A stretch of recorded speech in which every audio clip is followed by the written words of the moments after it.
As famed dungeon masters ABBA once said when coming to the end of their campaign, my, at Ravenloft von Zarovich did surrender. Oh yeah, and I have cursed my destiny in quite a similar way. The vampire books on the shelf are surely repeating itself. Hey, welcome to Homebrew, the show where we avoid the crushing dullness of everyday life using our two favorite forms of escapism, vampire impressions, and putting up with your DM. No alcohol, and Dungeons and Dragons. We're 45 episodes in. You know what we do here. We drink beers, and we use the beers to inspire the Dungeons and Dragons games we play over the next 2.5-ish hours. So let's get introduced to the beers we're drinking this evening. I can start. I have cracked open a brew old times. The good old times. I will tell you why. It's 3.8%, and I'm a little hungover. So... Is that high or low for a hungover man? It's high for hungover man, low for my current needs. Kim was downstairs, Kim, my wife, and I opened the fridge and I was like 8%. She was like, oh, best of luck tonight. But not enough about me. Wes, what are you drinking? I am, well, first of all, my pre-show beer was a classic Hollis and Fentiman, but we are branching out with Northern Monk. I'm basically going to, at some point, invoke this and pull off some sweet monk moves, hopefully, which is a mango pale ale, which sounds delicious. Oh. Yeah, Keelan, you're going to like a lot of these, actually. We have Trouble Brewing Ambush, which also should come in handy, which is a juicy pale ale. What? Then, finally, what is this? Lucky Jack Extra Hard IPA, which is 6%, so I'll have to keep an eye on that one. Unfortunately, if you use extra hard during the game, it'll only make it more difficult for yourself. Depending on what I'm trying to do. Yeah. Right. Paul, what are you drinking? I'm just drinking Kraken and today, and then I traditionally have my which are freshly made this time, just to make sure, because. Wait, how often do you actually dip into those? Because you freshly make them every episode. Yeah, it's basically not dipping. Well, so the cranberry and Morgan's one is actually quite nice, but the Wicked one is just like very sugary. Yeah, it's one of those things that is just like, oh, I really need to like stay awake for some strange reason. I was gonna say, can't be hacking those sugar levels at 8:00 on a school night. Yeah, so like the cranberry one's really, really nice. I will recommend that. That's a Morgan's and cranberry. Nice. After Paul, Lucy, what are you drinking? Yeah, I am Snap Ben. I'm drinking some brew, just their lovely lager, which is really nice. And I've got some of these 8 degrees Bohemian Pilsners as well, which I think I've tried before on stream, and I recall liking. So yeah, thrilling stuff. I imagine it'd be hard to find a Pilsner you didn't want to drink. Exactly. Yeah. Well, the ones with a bit too much flavour. Exactly. I do have probably not Pilsner. So I've got one little American pale ale, because I just thought luck. You guys, it sounds like you really fucked up the our lives, and I think you might need some luck to get out of it. So yeah, that's fair. I'm gonna give a real bohemian, cool attitude to it. So it's fine, guys. Totally fine that we're with some hags. It's cool. Live and let coven, as they say. Yeah. Keelan, what are you drinking? I am drinking a wild beer, Calamancification, which is, let's see, this one's tropical sour, hibiscus, and calamansi. Don't know what calamansi is. The beer's quite nice, though. Had it a couple of times. I've got a Margarita Goes Cigar City, which we've had on the stream before. Those are delicious. Orange, lime, and salt. And then Brewdog Fake Empire Sour Hazy IPA. The Empire Strikes... Looks like it says fruit, but hard to say. This one's 2 pant. Oh, nice. Good to have, we know who wears the pant on the show anyway. Exactly. That's the double panter. Actually, Are they all £2? You know what? Cigar City might not have a pant rating. That's a shame. Yeah, because But they're otherwise, not from. the other two are £2, which is an important part. So, yeah. That's us. So what are you drinking? And let us know what you're drinking in the old sidebar. If you're watching live on chat, let us know what you're drinking there. We'll try weave them into the game as well. And if you're watching on the VODs, let us know below in the comments what you're drinking. We won't be able to weave them in. That's not how time works. But that's not on you, and that's not on us. That's on Father Time. That prick. And also, where were you? Where are you? Where is you? When will you? What else do we do at the start of the show? Oh, Lucy, you've got announcements, right? The announcement being, you don't need to be looking at us right now. You can listen to this in podcast form, and it's in the past because the episodes come out slower.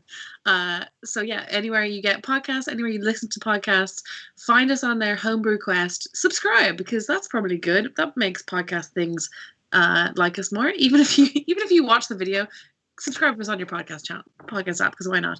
And yeah, all the episodes are there, all audio format only, if that's your preferred format of consumption. So is the reason that the podcast's slower because it's only sound, and the speed of sound is slower than the speed of light? That's Correct. exactly Yes. it. Yeah, that's what I thought. So obviously you can watch it live, speed of light, that's really fast. And you have to wait a while for the speed of sound version to come by. Trundle along, you know? Exactly. I was imagining it also just like there's songs that I watch the video and then I have to like replay the audio slowly and like recreate all of your voices perfectly and identically, and that takes time. Yeah. So that's another reason why they're slow. Yes, it's entirely far too much work, but you insist on doing it. I mean, we could always... You know me. I'm quite the workhorse, you know. When we eventually go to Patreon, I want there to be a tier, like a fairly expensive tier, where we have like each episode recreated by one person. It would be awful and no one would want it, but I would enjoy that it exists. That would be great for small clips. That would be really good. Yeah. Nice. I tell you, it would not be, every other party member wouldn't turn out looking at that well. If I was anyway. I could be kind of tasted things. Watching last episodes back, like hearing each of you at different times doing like the Iggy impression, it felt like I kind of got a sense of that. It was really fun. Did we all do an Iggy impression? I did a Lucy impression. Yeah. That's right. I feel like that's more cutting. Right. Before we delve into the after show chat, we should do that too. I mean, why the fuck not? We feeling we play some D&D. You guys want to TPK yourselves? I'm happy for it. I've taken no notes this time. I walked into a death drop. Yeah. So, all right. Well, if that's the case, if we're all ready to play, without further ado, grab yourself a drink, pull up a chair, as we dive into a world where anything is possible, but not always probable. Welcome back to the realm of Hibernia. And Hook, story, man. Yep. Scale. Hey, it's Scale. Scale. Yeah, so, as we've already mentioned, Iggy wasn't here, but storyline-wise she was. She just walked into another room and started reading a book. It's very easy, in case anyone else needs tips, like Ben's DM tips, how to deal with a player not being there. Just make them walk into another room and cast silence on the room with an NPC so that they can't have any effect whatsoever. Yeah. So luckily, the actual reasoning for that was that we hadn't ever really considered that Rua's probably using Iggy to track us and follow us, and that's kind of why she's always around. It literally never occurred to us. No, the slightest. Never occurred to us. So we put her into another room so that we could plan away from Rua, and then we decided that the best plan would be to attack Paul with magical spells and go and get Goat, who happened to be... Sorry, who's Paul? Paul, sorry, Randir. Yeah. You're breaking my immersion, man. I'm in a mystical world. Yeah. I haven't done it in the accent either. Well, I mean, I can do it from Huck's perspective, but really it's just, sure, we had a lovely chat, and then there were some angry folks, and then we were gone. So it's faster from Huck's perspective. Yeah. It's a lot less information, really. He's not paying attention at all. Just paying attention, yeah, no. So that's the immersion. No, Arlington went off to find Goat, see how he wanted to help with the old roads and stuff. We thought Randir I mean, we don't know him very well. He just, he was just bleeding on the floor at the time. But he said Goat would know about the roads. So we were going to go get Goat. Arlington used, possibly for the first time, his little goblin ability thing, which led to the death and or certain injury of the little goblin thing as he made him come out midair and then used that boost to boost him, and then he fell to his death. While Arlington was going to get Goat and convince him to come back with us, I flashbacked to just a couple of weeks ago when I saw the old tattered cloak, and that cloak was a magical cloak in the old vault, and it showed me the death of all of my mates, which has, I'll be honest, not been difficult to shake. So I stole the old cloak, and that's in my bag for future considerations. And then Randir here asked me to cast a lot of spells on him, so I did. They exploded. He got hurt a lot, and then he said, "Not cantrips," which is really on him. It is really on me. Yes. The long and the short of it is, after that, some guards started rapping on the doors, and immediately threatening pain of death. Just very unfriendly like, and also saying not to panic, but immediately threatening pain of death. So we all freaked out, and I'll be honest, didn't really comport ourselves very well. The end result being that Tig happened to have always, as is his mantra, always had a teleport circle nearby. So he just whipped out a teleport circle. We just chose willy-nilly to go to Ossory, Kingdom of Werewolves. Very last minute, remembered to grab Iggy from the old silence room. She was just having a lovely read. No idea anything was going on. And we went through there. Arlington had us all grabbed for the teleportation. He lost his grip a bit. Oh yeah, I forgot. Goat tried to get away from us after we had just brought him there to have a friendly little chat. He tried to hand glide out the window. Arlington was having none of that, nor was I. And we just grabbed him and teleported him with us. Didn't help that he yelled that we were kidnapping him. That's possibly why the guards got even angrier. I had forgotten we teleported him unwillingly now that you've reminded me. Yeah, he was entirely unwilling. And then we almost lost him, probably from his struggling. We almost let him go into just a wormhole. He could have flown anywhere, but Arlington managed to javelin all of us in a way that was less piercing and more safe and keep us all there. But we got knocked a wee bit off course and we're a few miles from our destination. Now, the problem here is we appear to have landed in possibly the same realm that we're meant to be in, possibly a bit Wintercourt Fey realm. And let me tell you from my knowledge of the old Fey world, Wintercourt Fey is not the kind of place we want to be. Furthermore, there is dead bodies everywhere. It's your classic haunted village that you don't want to be there, and then people in cages and just torsos being like, "Please be quiet. I'm happy. Oh, yeah. I'm happy it's just a torso. If they come over, it could be worse." And we're like, "Who are you talking about? Let's walk around the corner." And then Randir decided to walk around the corner and just march up to some hags that we had spotted. Quote unquote hags.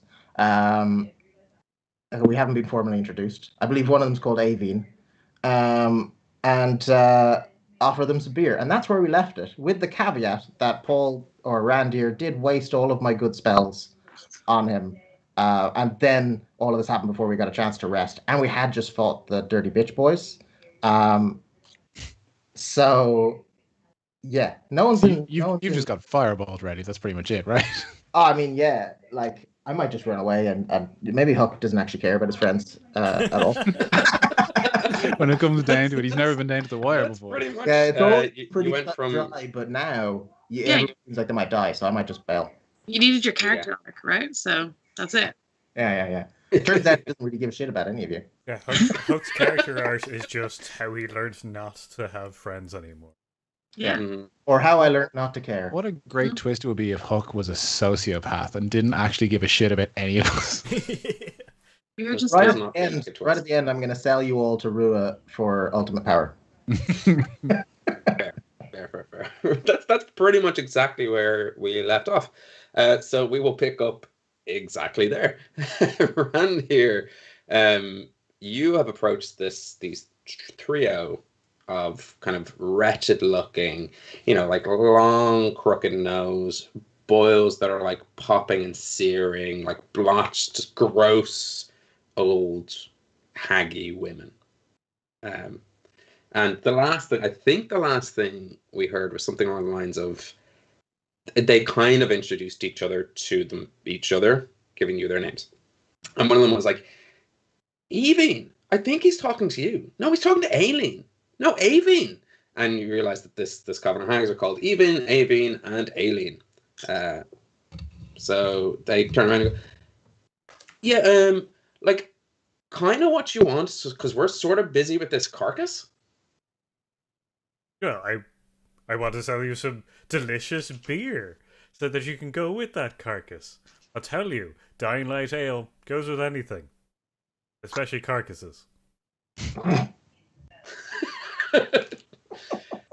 So you're saying you'll sell us this beer and we can have it with our delicious stag carcass? Yeah, of course. And like, what if we don't have any money, but we could trade in like, and they whisper together, should we trade in like fortunes, boons, and hopes? We could trade in fortunes, boons, and hopes. Yeah, well, how about we trade in fortunes, boons, and hopes? That sounds like a deal we could definitely do. The last one sort of caught me. What the fuck is that? You're not fighting that. Oh, that's very rude. I have a skin condition. It's all. Oh, forgive me, I didn't understand. And like pick up Goat. He's very sensitive as well. There's no need to be mean to my little friend. I am going to just sort of try to diffuse the situation. I know you meant me. Diffuse what? Like, are we being offensive? Because you're being like really offensive to us, actually. So what are you diffusing? Except for being so fucking aggro. Like, are you?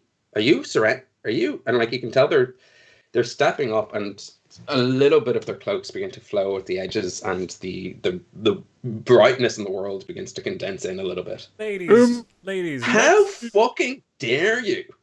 Please, let's just stay calm and enjoy this beverage and stuff like that. Like, ignore my friend there who has terribly offended you. But like this beer is delicious.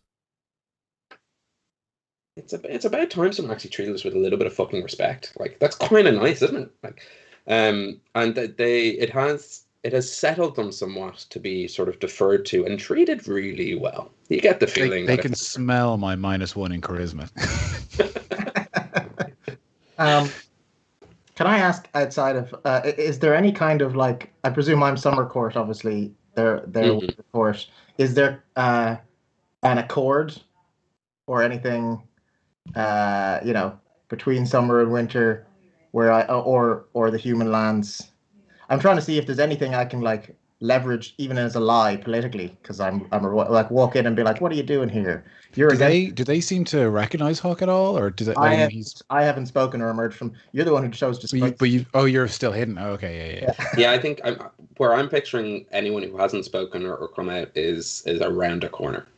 And presumably quite silent, whereas I sort of pictured it as you leaning around and being like, excuse me, and then just grabbing go for. Oh yeah, that's exactly what happened. Yeah. Let me go. Oh no! Like, you prick! You fucking prick! I'm trying to see if I can like lay any claim Summer Court wise. Like, what's the season actually? Right now? Yeah, in hybrid. And remember, there's 10 seasons in a year. Exactly. I think you're like just coming out of winter. From last I remember, it hasn't been that long, but I'm almost certain you went to McKellar and it was sort of winter time and you disappeared for about 2 months and you're sort of now coming into spring-ish. But make a nature check, because that might help you.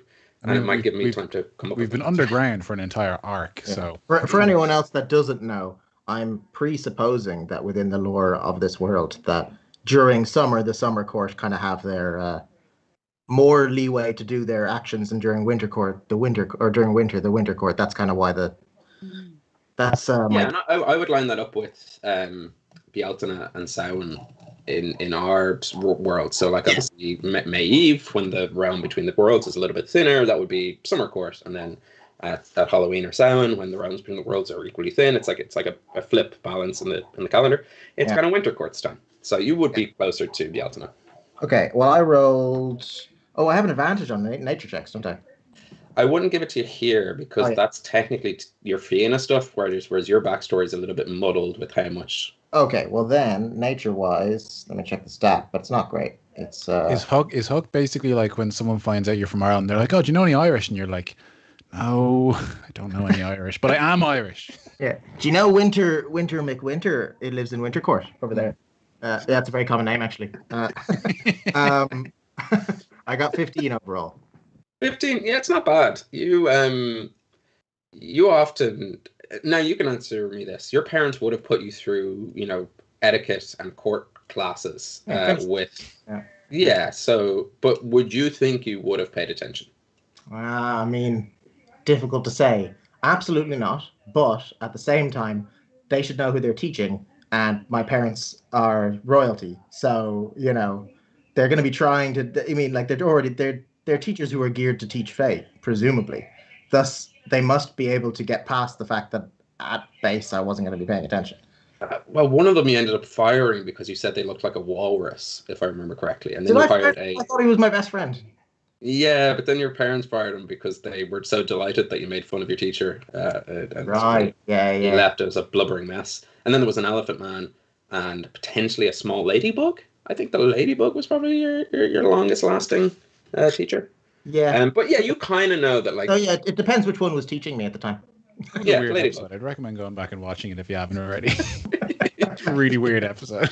Very, very comprehensive recap, but not at all comprehensive in-game. Where it's like, so the ladybug and the elephant man were. You remember that, right? That's exactly how the session felt as a viewer, because I got to enjoy that one not as a player. I'm like, that's exactly how the episode felt. Okay. Well, yeah. To give you, I'm hoping to walk out, if it's appreciably within summer, to walk out and ask them what they're doing outside of the realm of, outside of the basic deal. At 15 would make you feel fairly confident in three things, which I say three things before I've come up with the three things, and that's not a good plan. But one, that you could walk out and be like, here, what's the story?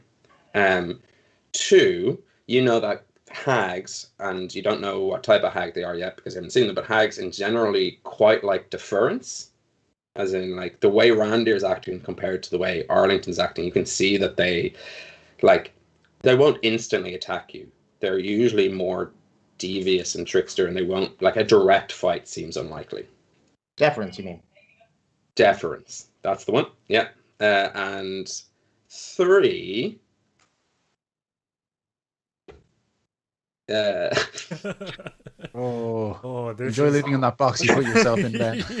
Yeah, why did I go three things? But one, you think it's a good idea. Two, it's not. You could get away with this without causing, aggression. And three, they are quick to anger though. So one or two wrong steps, it would be fuss. Yeah. Yeah. Okay. Right. Well, then, without needing to step on everyone else's toes, which I have done for the past 5 minutes, I'm going to try to look as puka as possible. Mm-hmm. And now, when you say that, would you say with long ears like this? Yeah. And big teeth like this? Yeah. And big feet. I'm going to like accentuate. Yeah. And a little tail like this. So they're going to start ripping down signs that say like wabbit season, duck season. Yeah. Well, I mean, I haven't seen them. If this later on goes, we are fighting the hags, but it's just me making a sign say hag season instead of wabbit season, I'd be fine with that. Okay, so sure, I'll walk out. Yeah. Mm-hmm. Sure. Look what we have here. Some wee lovely lassies. How are you doing? I didn't even know. Are we in winter yet? I've been away. Is it? Have you guys just turned up a bit early? I mean, sure, you probably know better than me. How's it going? I just didn't know we had done the trade yet. I'm looking at a watch that doesn't exist. I was like, is there a watch in this hand? They turned around and was like, "Oh my god, you are like the cutest. Thank you so much." Actually, no, we're not. It isn't. It's summer, if you can believe. It's like the middle of like the beginning of your time, and we don't know how or where. I presume you actually ended up here the same way we ended up here, in that we were just hanging around, just having a good time, and then like whoosh, boosh, koosh, and suddenly we're here, and we're like, here. See, you're lost, and sure you thought, well, better be getting to work. Perhaps you thought maybe, sure, we were late, and now, now we're here by make up for lost time, and I can see you've done that. Well, actually, funny enough, that wasn't us. That kind of came with us, but that wasn't our handiwork. Unless it was Evine. Was that you? It wasn't me. Evine. No, Aileen. What am I? Evine. You're mad, bitch. So it wasn't ye. Was it some other poor winter folk just caught in the wrong time? Well, here's the thing, actually, and sorry, we do want that beer. Where's our beer? Like, well, sure, like Randy, you don't even have to. I mean, surely they get a go for free, just to have a go. What are you? Surely we do, Randir. It's Randir, is it? That's such a cute name. Nice. I hate these Surely people Randir, so much. They're so entitled. I hate them. Oh, you! We could have got boons, you moron. We could have not gotten a meeting. I might not have had to go. This is important. Does Randy say that out loud? No, he's just kind of looking, sweating, and kind of just like, for free. Well, sure. How about I'll give you a boon, and we can wrap this up, and I'll owe you an old boon, and you can give him a wee round. Sure, it's only fair. Sure, they're lost. They're lost in the center of summer. Poor thing. So lost. Sure. He pours 3 like pints of Dying Light ale, and then hands them to him. Yeah, like a creep from within tattered rags. This fucking bony, withery, leathery hand comes out, and it's like for how dry it is as it brushes up, and they do that little thing where they're going against your hand. They give you a little like ding, ling, ling, ling, ling, and it's just a little bit wet, and you're like, "Thank you so much, Randir." Hang on, is their hand dry or wet? Well, that's the weird thing. Is it It both? looks so dry, but They are eating out of a corpse. Clammy, dry skin. Yeah. Thank you so much, Randir. Randir, if you did want a boon or fortune or like some hope or anything, like where to come, because we could we could fuck you up with some good fortune. I see. Look, I told you these wee lassies would be friendly and everything. And sure, no harm in a free beer, so they can help you anyway. Sure, that's it. And sure, we might be able to help them. Track down whoever it was who came through from winter early with them and might have caused some of this hassle, understandably. And sure, try to find them a way back. If you could find us a way back, we would be like infinitely in your debt, like forever and ever and ever and ever and ever. I swear to all the gods. Well, that sounds binding to me for a fate. I mean, it'll be difficult. Sure, we'll have a wee go. Do you know anyone? I mean, I don't want to do it all at once just for ye, and then find out that whoever it was that did all of this mess also needs to be teleported and tracked down. Do you have any idea who that was? Here's the thing: we kind of don't. Is that okay? Yeah, no, that's. I mean, sure. You either saw what you did or you didn't. That's grand. Sure. Last we knew, we were hanging around with our. Don't tell them what we're hanging around. They don't need to know that. We were just like minding our own business in the Feywild, and I get the feeling we're not actually in the Feywild anymore. Like what? Like it's evening and it's kind of nice, but like it's also kind of gross here. Like no, we've stumbled into the the material plane. Fuck! With all them gross humans and stuff. Yeah. I mean, we could stay around and cause some trouble. That could be pretty fucking fun. Like, is there anyone nearby to... And they look around and they realize that, like, the town is just sort of skewered on brambles and go, kind of seems like all the fun here is had. And sure, it is kind of technically out of, season, as it were. Not that, I mean, sure, it's not your fault you're here. You can do as you please. But I can only really stick around to help you on your way back. Shortly. I can't wait for a lot of fun to be And had. do you know how to like do that? Like, are you able to do that? Well, I'll have to have a wee think about it. I can certainly give it an old bash and see if we can help you find your way back. It might not be a kind of wham bam portal thing right now. We might have to point you in an old direction. We might have to see, but I certainly can't be waiting an old month and then doing it. Well, no, like we would fucking hate that. Like if we could just get back like yesterday, that would be so good. That would be unbelievably good. Aye, okay, so time travel as well as plane shifting. I think I could probably knock that out. Like if you can, like if it's not too much to ask, like it just the time seems... travel, I can't promise the time travel. So they have a sip of dying light. Randy, roll a kind of crafting check. I guess it could be performance, but did we talk about this before? Did we have a brewmaster proficiency check thing that we did? To roll a d20 and we'll see what we need. Someone roll to determine whether or not it was nice. I think it was a constitution check. Yes, on their behalf. On their behalf, I think they do a constitution check, and if they do well, then they think it tastes. Oh, it's like Guinness. When someone doesn't like it, you're like, no, the drink isn't bad. It's an acquired taste. Like, you just have to get used to it. Yeah, but it doesn't take that long to get used to it. It's delicious. Oh, that's not bad. Okay. Yeah. Whereas Dying Light, I feel like you're getting used to it. Guinness isn't painful the first time. That is true. Yes. And funny enough, two of them go, "This is absolutely vile. I love it. What is this is so fucking gross. This is delicious." And only one of them is kind of like, it's a bit sweet, actually. Like, it's kind of... So, if we are giving you a boon, like, we're giving you a third less of a boon. Hey, that's Which fair. of them didn't like it? The oldest, Evie. Evie. Okay. Yeah. The middlest is Avine, and the youngest is Aileen. Okay. And if you think that's bad, you should meet like this other coven who are called Circa, and Saoirse. They are the fucking worst. I think I've heard of them. Yeah, they are literally like absolute bitches. And if we can get back before, like, maybe it was them. Do you think it was them? You think it does this look like their kind of work? Do you reckon?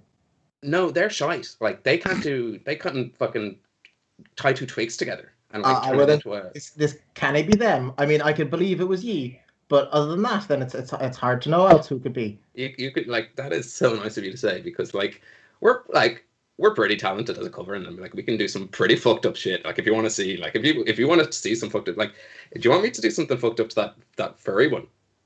I know. I have an accord with him already. I kind of need him to stick around for a wee bit, you know. And what about the wee little like lizard freak?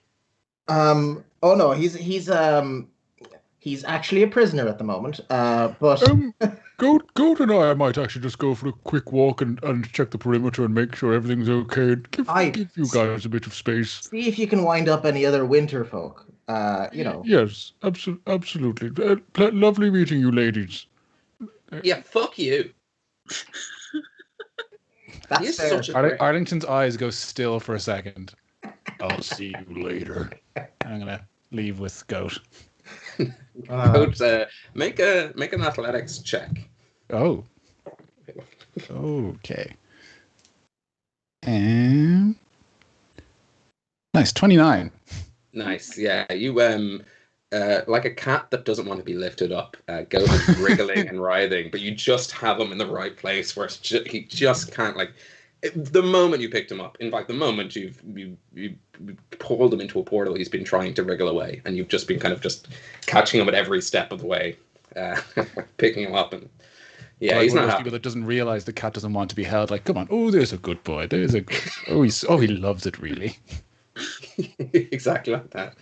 The Hags turn to Huck. I go, like, is there anyone we could fuck up then? Because it's kind of like after that delicious beer, and like we've kind of been fucking up this stag, but it's not, like, when it's dead, it's not as fun, you know? I can appreciate that. I only just popped in like yourself, but it doesn't look like there's a lot to fuck up around the area. I'll be honest with you. I mean, otherwise I'd have done some fucking up myself. Yeah, Sure you would, you mad fucking lad. You know what? Fucking ledge. He's such a fucking legend. Look at this guy. Oh Christ. Does anyone know how to do like an incredibly powerful like portal spell or anything? That'd be me, right? There is. That'd be That'd be you. Dimension Yeah, door? Like could I? good thinking. Just so everyone knows, I do not have a plan. Well, Ghost is Just in here. case anyone thought this was going incredibly well. Ghost is here. And I really also- thought you had a plan you were building up to. No. Even If though I had it's enough like- sorcery points, I could banish them. But really, I'd need like all of my sorcery points. Wait a second. Do short rests? No, they don't. They don't. No, long rests. Yeah. Great. Do you want to make an Arcana or Nature check? Up to you. Make it with advantages. The hags are going to. Shit, hang on. Barry's just reminded us in chat. Didn't Ty come with us? Yeah, Yeah, it's like, sir. Oh yeah. Tig. It's provided Tig's here and knows banishment. Good point. Especially if I can help him, because all we need to do is banish them. And I can't use sorcery points for other people, but I wonder, because I have enough sorcery points to spread the banish to other people, but I can't cast the spell because of Randir. So Are you and Ty drift compatible? Because you could just kind of sync up. who knows? What I can do is try to help him with Tides of Chaos, like put everything I've got into helping him with his spell and giving him advantage or whatever. But yeah, that's a good shout. Sure, my mate Tiger. We'll try to bash up a quick. No, Hook, please, no, don't. The fucking hags, Hook, don't. Like he's petrified when you turn the corner. Oh yeah, he's been like pressed up against the wall, trying not to get attention drawn to him. Please, by the love of God. I just one moment. Who are you talking to behind there? Like, how many of you little fucks are here, actually? Could we get a good look at all you little fucks? I think is that all of us little fucks? Sure, there's the two that walked off. There was Tig, and you met Randir. Oh yeah, and then there's Iggy somewhere around here. But other than that, everyone's they're doing off their own checks. I have a wee posse, but sure you didn't need to bother with them. They're all pretty boring. I'll be honest. Sure, they hate games. I can't get them to play a single game. They hate games. That is like They appear to hate games. That's the worst thing anyone could possibly hate. Like, I know. Oh, if I didn't badly need them for the thing I'm doing, I would have gotten rid of them a long time ago. You know how it is. what are you gonna do with them? Are you gonna like pretend that you're like their best friend, and then like in their hour of need, like completely backstab them and like drink their blood and stuff? Like, because that'd be fucking amazing. Just don't. I mean, it's very similar. But don't be saying that out loud. They're. I messaged them to keep that to themselves. I was gonna say I would just share some troubled glances with everyone. Like he's joking, right? He's such a good actor. Yeah. No, there's very little I can do to make Tig feel more comfortable as well. I was gonna hope to also minor illusion or something, but doesn't have banishment. he doesn't have banishment. Yeah, okay, that's not useful then. Yeah. But let me see who might. I do have a character sheet for Goat. But I don't think Goat has banishment. He doesn't have Banish a banishment artifact or a teleport. Goat's got some kind of. I could try to convince him that it's worth non-imminent death. I'm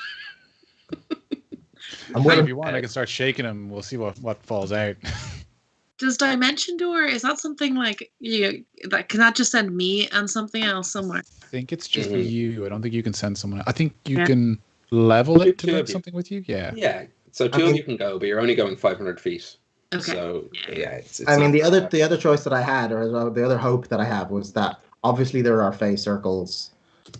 Obviously there are set entrance points, and now that I can remember Fey, I may remember a relatively close circle by which we could then manipulate that to travel the Hags back, knowing the lay of the land better. And Tig might be able to help there. Give yourself a DM inspiration point, because without having to roll, you figured out a potential solution to this problem, which is, you could see there's plenty of ways to get back to the Feywild.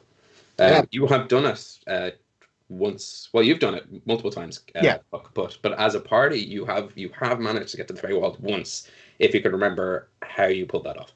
Yeah, well, there was a lot involved in that one. I was kind of hoping we wouldn't have to go and get all the stuff again and get Citra to sing a song.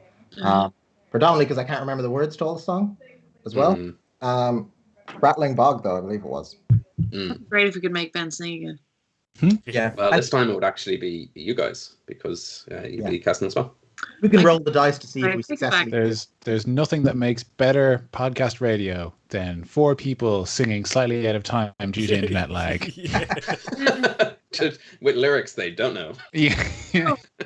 Well, first step with that respect anyway would be if Tig knows how to. He's high enough, long enough in the Fianna. You probably know relatively, or we can figure out where we are and then see if there's a known. I don't want to like break character or whatever. I'm also kind of planning to try and figure out lay of the land. That's where I'm sneaking off to, but I don't want to conflict things basically. Cool. Well, I mean, let's do a quick check in player by player. So we kind of know what Keelan and Hook are planning. Cool. So good shout, Wes. Arlington, what's like jumping over to you? You're with Goat. Are you just kind of doing a What do you? I want to kind of like go over to sort of into some trees. I know we said there weren't really any animals around, but I want to try and see if I can find a like any kind of birds like roosted in a tree or anything. And I want to spend 10 minutes casting a ritual for beast sense, which I've had pretty much from the start and never used. So it takes 10 minutes. I can only cast as a ritual, but I touch a willing beast. So I figure there's going to be some animal handling to get close to this thing and touch it anyway. And then for the duration of the spell, I can use an action to see through the beast's eyes and hear what it hears and continue to do so until you use your action to return to your normal senses. And basically when it flies, I want to try and see if I can get a look of anything around us. Love it. So let us quickly check if anyone can help.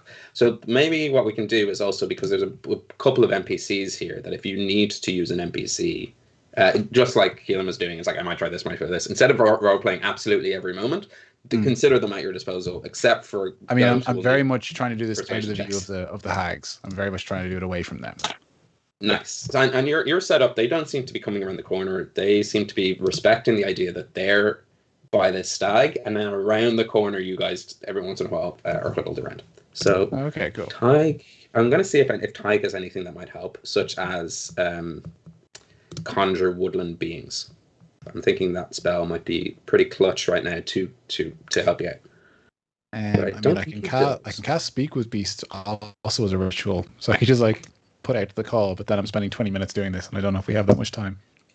I think you can. Do you not have a couple of spell slots that you can just like bam? We gave you like. They're cantrips. I have Speak with Animals, I have Beast Sense, and I have Druidcraft. But I have to do them all 3 except for Druidcraft. So Speak with Animals and Beast Sense have to be done as rituals. And they're once per day. They're actually leveled spells. Ah, interesting. So then we'll come back to that, and we'll figure out how you're getting on. Randir, what are you up to? Or are you happy just to kind of help out with Huck? Very interested in this 1/3 less boon. Oh yeah. We can resolve that like kind of now in the next 10 minutes as well. So yeah, your options here were to pick a fortune, a boon, or a hope. So I'll come back to you if you pick one of them. We'll wrap it out. And Iggy, what would you like to do, either to help or hinder, or otherwise just kind of potter around this town? Yeah, I think I'm a bit afraid of going around to see those hags because I don't look well. I'm not sure. Like, I could try and play up my fayness, but I don't think Iggy is particularly connected to that part of her heritage. So I think I might like skulk away with Arlington to see if I can help with what he was doing. Nice. And make a quick nature check for me. Sure. I can do that. So it's my first time using the D&D Beyond on the thing. 10. 10. Nice. Yeah, you get this. You were told a story when you were a child by your father about hags, and it's one of those things where the specifics you're like, I can't remember. I just remember that they would hate me, because you heard that they would take pretty little girls away from their families, and sort of chop off their noses and Like they might like give me a makeover. yes, yeah, they would definitely give you a hag makeover. And that'll lead us to a montage, and like we don't have time for that right now. So exactly that. It's like a mix of like 80s like montage thing, but it's Reservoir Dogs, like the torture scene, but it's like I'm walking on sunshine, chopping off noses.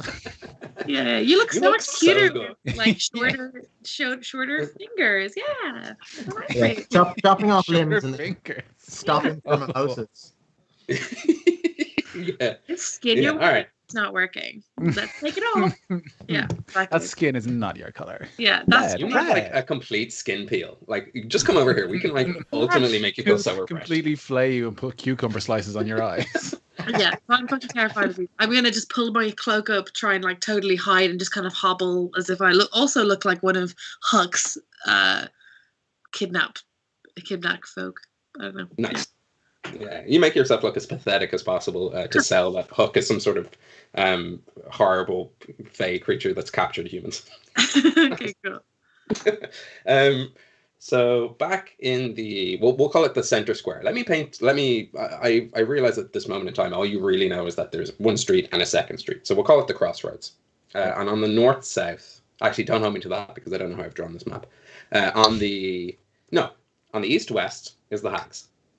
And all the kind of cobblestones are being crushed up. Randa, you instantly recognize that this is one of those towns that the Clockwork Tangerine Road ran through, and you could have crossed it on your way to Sleep Gem with Goat about a month ago, or a little bit longer than that. The town very much didn't look like this last time you were here, and they are there, and a stag that seems to have been caught sort of crossing the road, and then caught in a tree, and they're just like happily gorging its guts and other bits, and like totally fighting over the horn. And then on the north south road, it's kind of not much of a road. It's a side road to the town. So Arlington, you very much can find your way into trees and sort of outskirts. If you go not far, like a couple of houses up, it's trees. And you guys landed sort of north-south, came around the corner there, and continuing up north, you will find that. So the Hags turn to you, Huck, and go like, if you like, do you need like a little bit of time? Because like we could totally be like helping and like trading and dealing and like scheming with your friend, and then like you could come back to us with the solution like in like 10 minutes. And if you don't have it in like 10 minutes, then maybe we'll just like have to do something about that. Is that okay? Yeah. I mean, I'll have a wee think, because this is obviously a new problem. We'll see what we can do for you. And as you say, when we get back to it, we can deal with it. You are so, like, helpful. Thank you. Thank you so much. Nay bother. I'm going to go talk to one of my compatriots. Tig. Real quick, Ben, what's the shelf life on those flashcards we had ages ago from our session with Tig? Are they still valid? Infinite. If you haven't used yours, you can use it. I would like to use mine, and feel free to call if this is a bit too fitting, but I think because we fought a hag before, I think if I could, I'd like to have like me telling the story of killing the hag to Tig, like boasting. And then, like, maybe him saying, like, oh, Jesus, you were lucky there weren't three of them because hags are more powerful than. I basically want to figure out what's the range on them. So how much do we need to separate them to make them weaker? Nice. Cool. There's two questions, and I don't know the answer to them. One, my recollection is that you used your flashpoint and something about a disco mystic. Mm-hmm. Oh, that sounds familiar. That does sound familiar. Yeah, I think you chatted to Tig about a disco mystic. Yep, I think you're dead right. But ultimately, you don't need to use a flashpoint to talk to Tig about hags because he's right here. Yeah. But has he come with me or? No, but I mean, we can. You know, how about I ask? Yeah, you can even just think back. Like you don't need to use a flashpoint to just go. Would Tig have ever told me about hags? So if you want to just make a nature check with advantage. Nature check. You can find that out. Yeah. You don't want to use your flashback just to go tell him to learn banishment. No. You literally could. Wait, hang on. You should learn banishment for tomorrow. All right. Cool. That's weird. The die on D&D Beyond said 17, but the roll said 7. Do you have a Guys. minus 10 in? That's what I'm thinking. Okay, so with No, advantage, you if we're should going count. with the numbers that came out, it was an 8 with advantage. Okay, cool. I'm trying to use D&D Beyond more because I think it's cool that it shows up on everyone else's sheet and it makes it a bit more exciting. It is. It also makes all the dice I bought completely redundant. Not redundant. They're pretty to look at. That's true. It's about as much as what you said there. You kind of go, covens are worse than individual hags, and something about distance, but you don't know what that distance is. So you would have that information naturally, and I'm not against as a general rule, you guys knowing stuff around the world. Like I know a lot of games and a lot of DMs. It's like you wouldn't know this, hags. But we did so little like history and backstory and stuff in this game that like if you just know something as a player, chances are you know it as a. I mean, I think the Covenant Hags thing would be something they probably guard quite jealously anyway. So I think that makes sense for it not to be common knowledge. Yeah. Like, as in, I as a D&D player know that a Coven they have more powerful spells or whatever. But I think that'd be something they'd want themselves to look powerful separately. They wouldn't want people to know that that's a weakness. Correct. Certainly not these hags. Yeah. No, not these ones at all. So Cool. Back to Randir.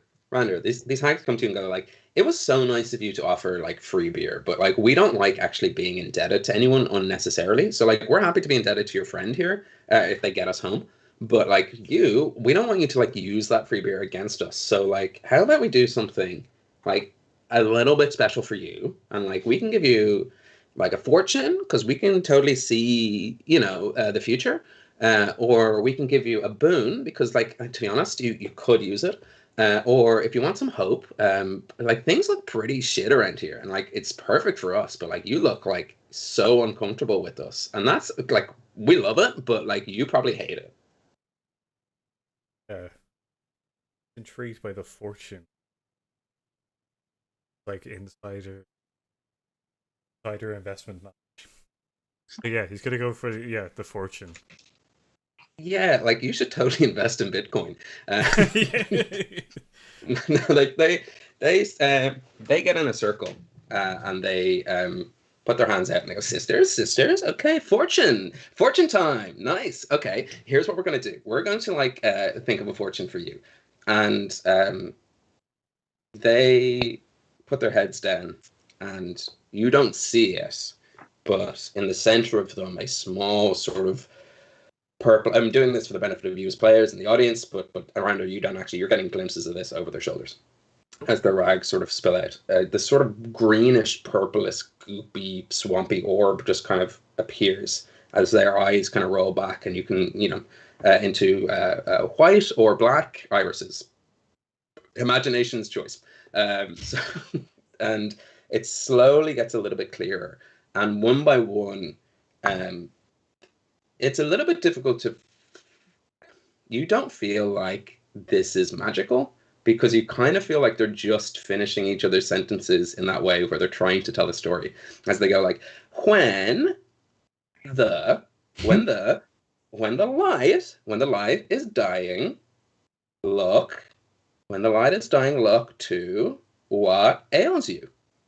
There's your fortune. When the light is dying, look to what ails you. That's pretty fucking cryptid, huh? It's basically like someone cheating with a Ouija board, like, oh, I'm not moving it. Do you want another? Is that some free copywriting, Ben? It's an amazing tagline. I have to share it. Yeah. We could give you like another fortune, but this time it's actually going to cost you. What's your price? Another beer? Well, no, because it was kind of rank, and as much as we loved that, we actually kind of also hated it, and like we don't want you to get us like you trying to take advantage of getting us drunk on your cheap crafty beers. No, thank you. So much. I have other beers. Oh, Okay. Yeah. Okay. How about other beers plus something small from you, like a tooth? How about you give us a tooth, and we'll give you the truth. Oh, that's so fucking good. Give us a tooth, we'll give you the truth. Meanwhile, in the trees, I turn to Goat. Something terribly stupid is about to happen.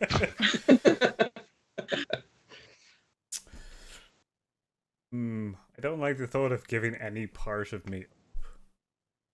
It's just a tooth. Like, how many do you have? 3? And they smile and you realize they only have 2.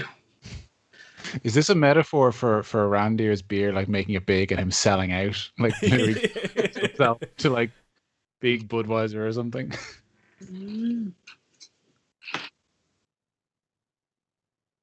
How about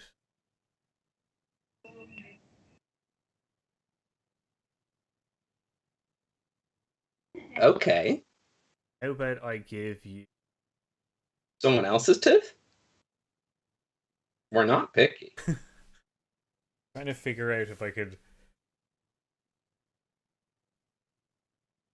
Brander doesn't like the idea of giving any part to magical creatures.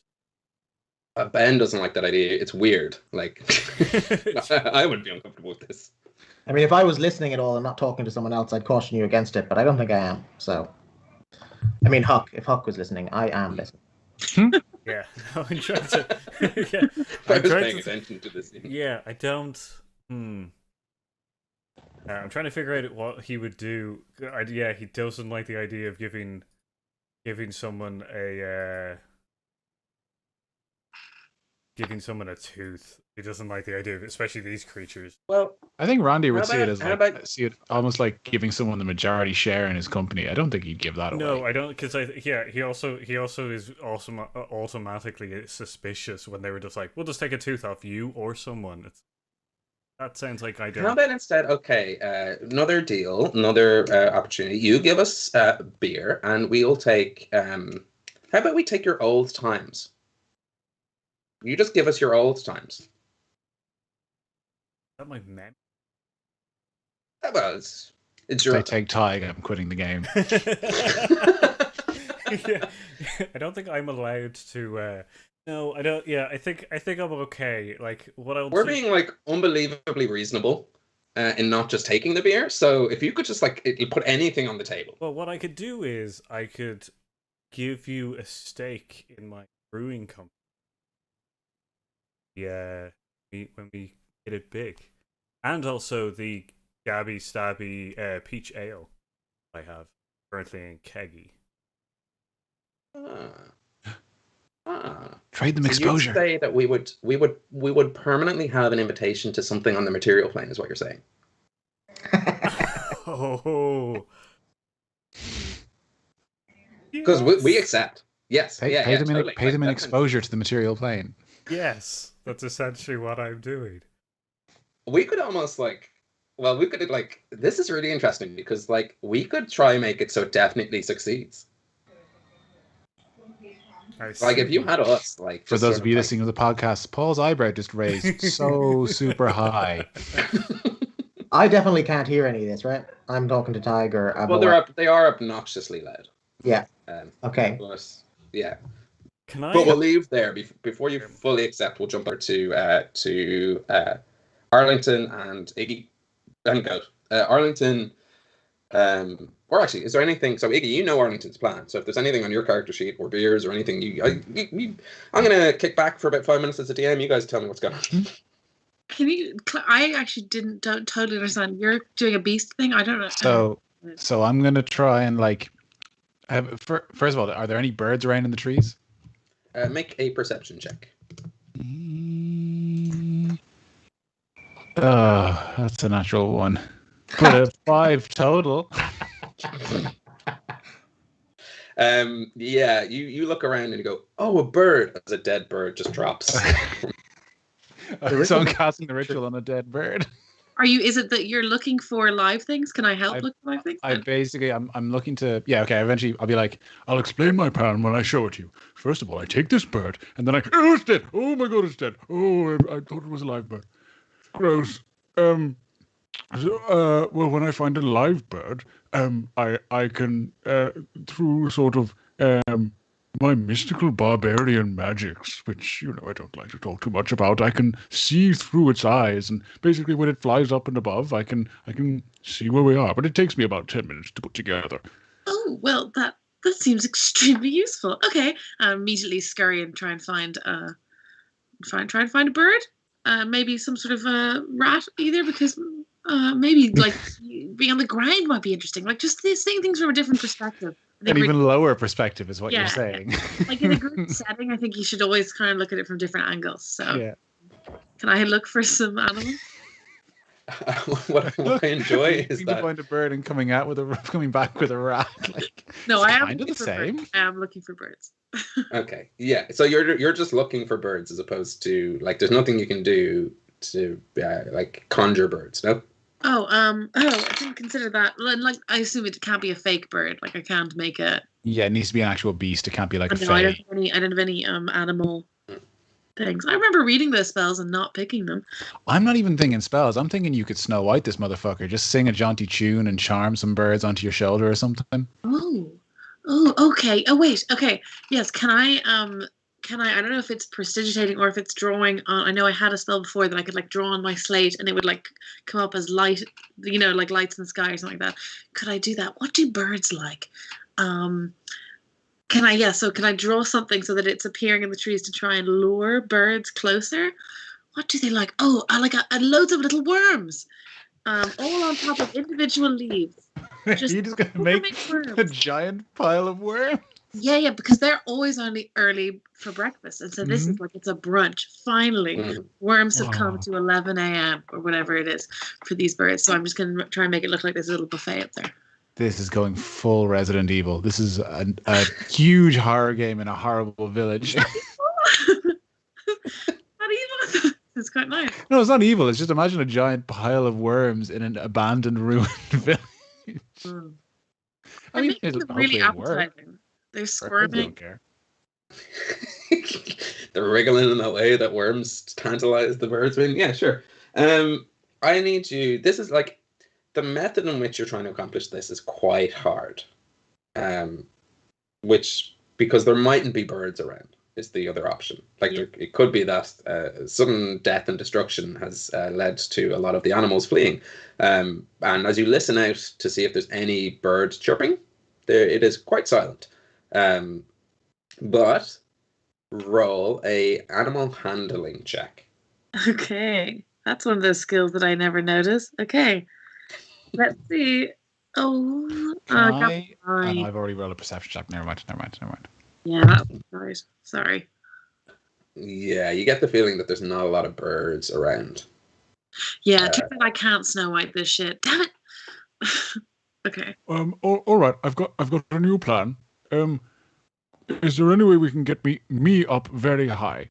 Do you have any sort of abilities that can help me scale a tree easily, or Goat? Do you have? No, he's not feeling very talkative right now. Yes, that's a good. He's very affectionate, but he does sort of like to hiss. If I can get up high, I can see. I don't know if I've mentioned this before. I can see a mile. Goat does actually say. Part of it goes. I don't want to help, but literally, the whippersnapper. Oh, I have Bigby's hand. Could that pick you up and bring you up or anything? Mm-hmm. Yeah, that should be able to pick me up. I don't know how far can it go. Be able to like move around and stay. Whereas I do have the whippersnapper. You could like jump up once. Well, does that have a certain amount of charges? Because Bigby's hand will use up a spell slot. Yes, it would use up a spell slot. Whichever one you want to use, I will take it. I think the Bigby's hand is probably more useful, is it? If it can carry you? Yeah. Well, what are you trying to do? Just look at the area, or? Yeah, I'm thinking like, so I can see real far. So if I get up real high, I can make shit out. And yeah, let's just do the whippersnapper thing, right? Let's just throw you up there.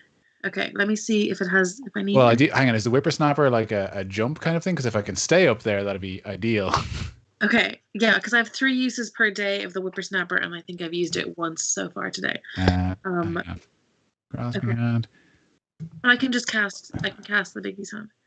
I'm just trying to see if it can Bigby's hand hold me though.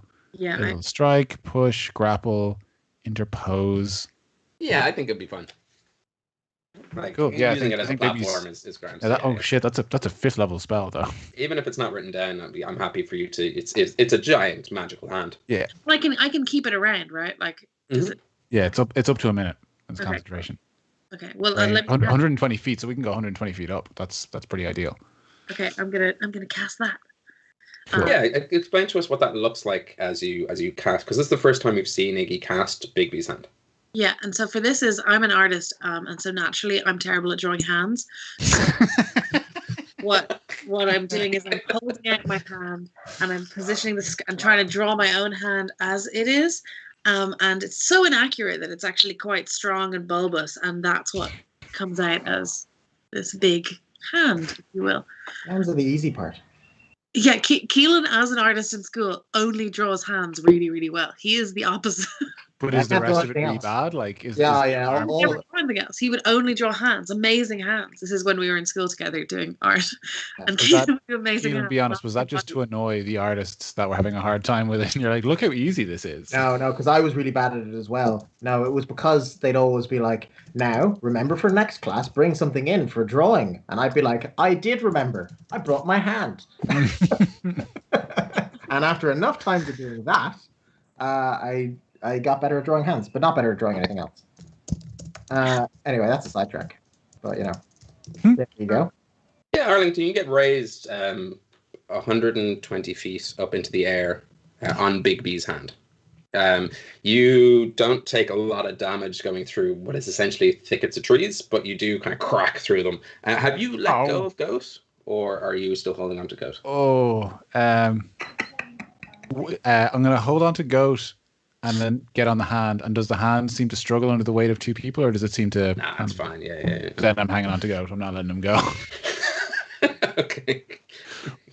Hold on tight, my little friend. I can show you the way. Yeah, I was just thinking it's full on magic carpet. Oh yeah. Do you trust me? No. Don't you dare close your eyes. You son of a bitch. I mean, actually, just thinking scale-wise, with a little kobold and me, he's basically a Iago. Yes, yeah, he is. So make a perception check with advantage, and you can see a mile. Is that how far I you can can see see? 1 mile with perfect clarity. Nice. Nice. With my, I think, when on the way up, my eyes kind of roll back for a second, and they roll back, and then they're sort of that eagle slit, kind of cat's Close eyes. and nice. Yeah. Yeah. Distracted with your eagle senses, trying to be distracted by all those delicious worms now. Those are Yeah, I think as soon as the eyes turn, I'll be like, oh, those delicious ones. focus, You Arlington. should activate the spell by doing this. After all, they're so squirmy. Why shouldn't I have just one? Hang on. Hang on. I rolled an 18 on D&D Beyond, and it said 18. And now on the right, it says 4 + 4 = 8. I don't know what's. I don't know what's Okay, happening. it said 18 + 4 is 22. I'm going to roll a physical dice, I think. Are you clicking the button beside like perception I'm or clicking whatever? 4. Yeah. Yeah. That should do It says 4 + 4 = 8. Yeah. Which is correct, but But it still says 1d20 + 4 underneath it. I don't know. anyway, sure look. Thanks, Gygax. Cool. Yeah. So that's 22 for my perception check. Is that with advantage or? Oh, sorry. No, it's not. Yeah. Let's roll with the die this time. Much worse. 11. Nice. But 22 is Sorry, Geigy.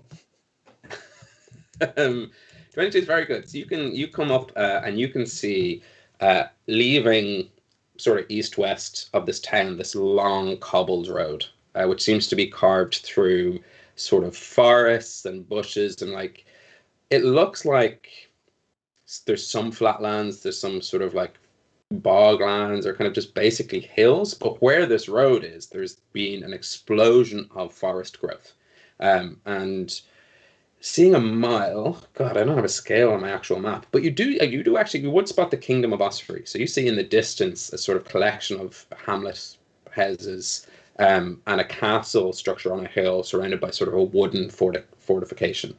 How far away is that roughly? Like a mile and a bit. I'm trying to in my own life think, okay, if I'm sitting at the top of a hill, how far is a mile? But like it's it's not far. You're Cool. definitely quite close. But you'd get there in like an hour's walking. Do people walk about a mile an hour? Maybe an hour a and mile a would bit take with you rough like terrain. what, like half an hour? Yeah, it wouldn't be that long, would it? So maybe it's about 2-3 miles. But you can see them. Although you can see a mile in perfect clarity, you're still up high, so you can fucking see the breadth of this landscape. Is there anything particular you're looking out for? I just want to see if there's anything that could tell me about what's going on, like the explosion of nature or whatever. Or if there's anything else nearby that looks wrecked, or any other signs of life, or is this like the only, like, is everything else around here dead? I'm trying to get a beat on what's happened. Yeah, you get the feeling that a lot around here is not dead, but just not civilized. That this sort of expanse of Hibernia, where you are currently on the map, would be known as like Blackhound territory. In that it's just not a civilized place. Beavertown as a town itself, you get the feeling is quite new and recent, even from looking at the structures down below, and that it was built on the road as sort of a potential market crossroads if you were making your way from, say, the Baglen to Driat. So if you were coming all the way across the continent, this would just be one of those trade post towns. And in terms of things that are fucked up, there is one tree that kind of towers above the rest, a little bit larger and a little bit weirder, and it doesn't look native. And it reminds you of the tree that you saw when you were in the Feywild outside McKellar.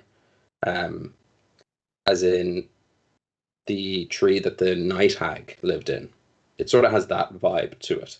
And that's just a little bit further down out of the town, heading towards Driat.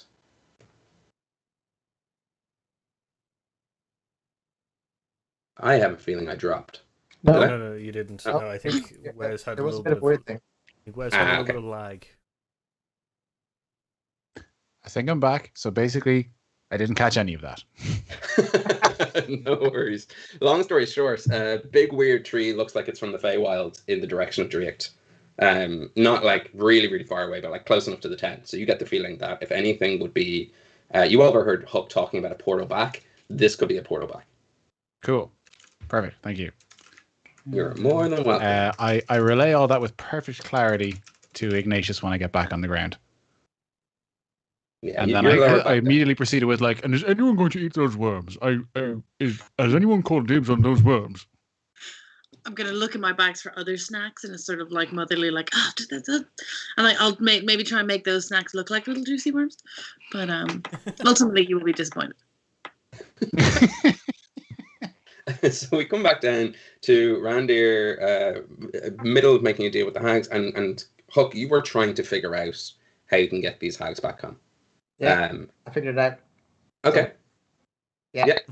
Turns out that my class is exactly what you need to do this. Okay. And there's an ability that I have always avoided engaging with at all because it seemed complicated, and it is complicated, and I might have misunderstood it.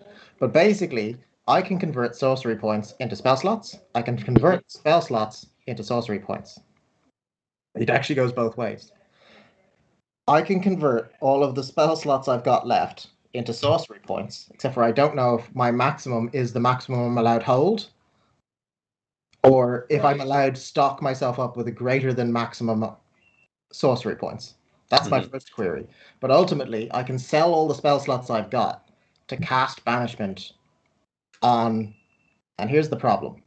Either one of them at a time, waiting a minute in between, or I can cast it at 5th level and get 2 of them at the same time. But I think that means that I can't twin the spell with sorcery points, adding a 3rd person on. That's the cheekiness, because it has to be focused on one person. Now, the spell originally has cast, but every time I add a spell slot. I don't have 6th level, which would be exactly what I need. But ultimately, what I need to do is convince the hags that, 1, they can trust me, and 2, that I will teleport them, but I have to do it in stages, which I imagine they might be hesitant. One has to go first, and then two. Gotcha. That's incredible, by the way, too. Like the math in which we were able to figure out there. Yeah. It also, looks like you can. It looks like you can go over your maximum because the resource is like you're still using a resource. Cool. Great. Like you can definitely go over your maximum spell slots. So I would assume the inverse is true. Well, okay. Great. Well then, the other thing that's relevant to this is that banishment. Yes, the people come back a minute later, unless they're from another plane. In which case, when you banish them, they stay there. Oh, cool. Mhm. Provided Right. I keep concentration for the whole minute. Seems to be, as I read it, it says if nothing interrupts the spell, they stay where they're put, which means I need to stay concentrated on the spell for a whole minute after I've cast it on the first one. This is my plan. I walked over to Tig, but then realized what the plan was, and he can't really help. So what I'm going to do is talk to Tig. This is me talking out the plan to Tig and seeing if he agrees Yes. on the mechanics. Well, I mean, technically it seems pretty sound, but you're dealing with a kind of different type of magic than I would normally be dealing with. So, well, like if you feel comfortable and it's not going to change the world around you, and you won't accidentally banish. Oh, it could change the world around me. It could do that a fierce amount. But sure, all spells do that. That's the general cost of spell casting.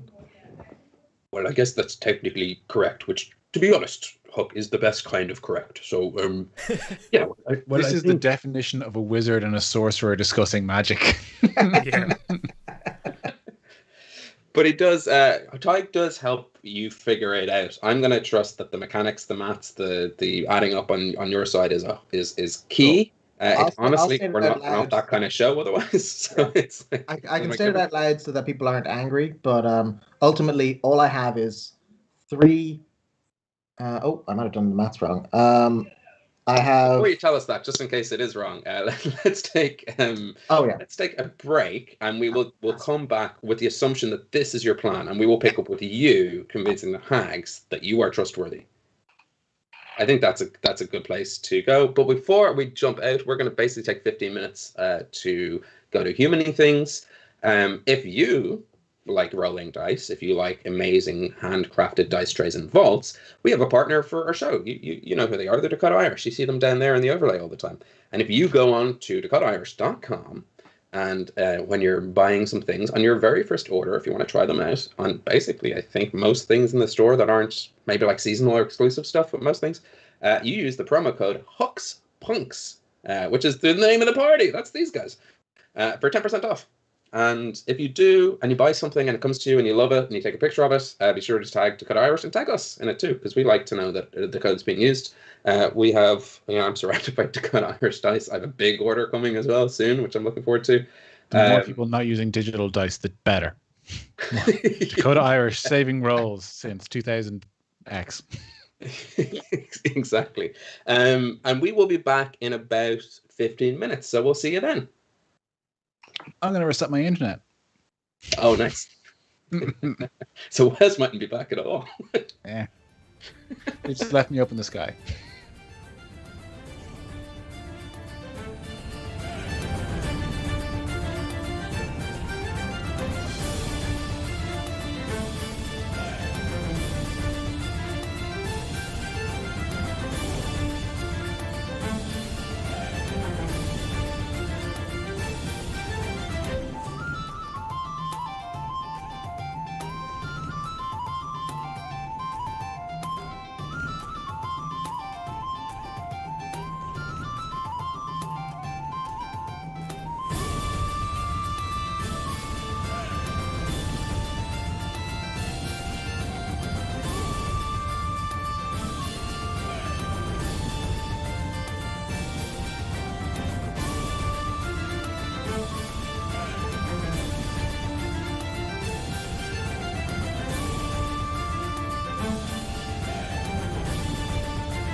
Hey, and welcome to part 2 of Homebrew, where our party are trying to cut a lot of deals with 3 hags.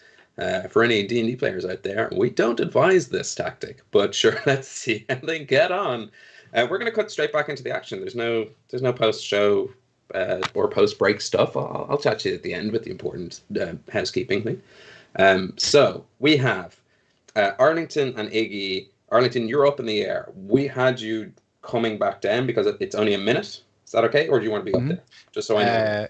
Yeah, I kind of like. I feel like we'd stay up there until Iggy feels like okay, like as in knowing like if it takes 20 seconds to come back down after 20, like when there's 20 seconds left, start coming back down, that sort of thing. Cool. Get the most bang for our buck out of that spell view wise. And if I did forget, maybe I realize when he's up there and I like shoot it down like a flight and then give him. Can I give him like some paper to maybe draw a little map, even of what he sees? Would that be any help? Or I guess you'd know. No, I don't need to. I've got like a perfect map memory, any like terrain and shit. Okay, then I shoot you right back up. It's like I get I vomit everywhere. Like fairground rock. Yeah, exactly. So I'm just so maybe the hags think I'm like torturing someone, and maybe that was Yeah. But okay, I'll bring you back down. We have Tig around the corner in this small village town, which seems to be completely exploded with plants and trees, killing everyone who was here and unsuspecting of it. And we cut back to Huck. You and Tig were having this conversation. You've just figured out you think you know how to help these hags. As we cut to them, and they go, "So what do you say around here? Like, should we like totally become business partners? This is sick. This is so fucking cool." And yeah, Randa is kind of if giving essentially shares in the brewing company. Like sounds like a kind of good idea, especially so powerful a partner kind of thing. And he's going to sweeten the deal as well by suggesting a brewing or a beer kind of brand. Oh my god, our own brand of beer. That is like so good. What are you thinking? Well, I think after the branding company or after the brewing company that we already currently have, which is White Hat, Yeah, let's just take an old White Hag. Yeah, come at us, White Hag. Sue us with your big beer money and our small showness. Oh my god, you're gonna call it like so. Let me get this straight. We have the Cave In Brewing Company, but they're making a range of beers called the White Hags. Yeah, actually, we'll start making a brand called the White Hags. Nice. And like, is that us? Are we the White Hags? Yeah. Like we'll send you different. Point of order. These aren't hags of color, are they? Because we don't want to whitewash this situation. They're all green hags, yeah. But okay, let's not cancel ourselves, you know. Yeah, let's call it the green hag. Yeah, we could call it green hags. Yeah, but we would send you samples of the beer, and you could give us advice on which way you want the taste to go. Well, I should fucking hope so. We have a share in the company.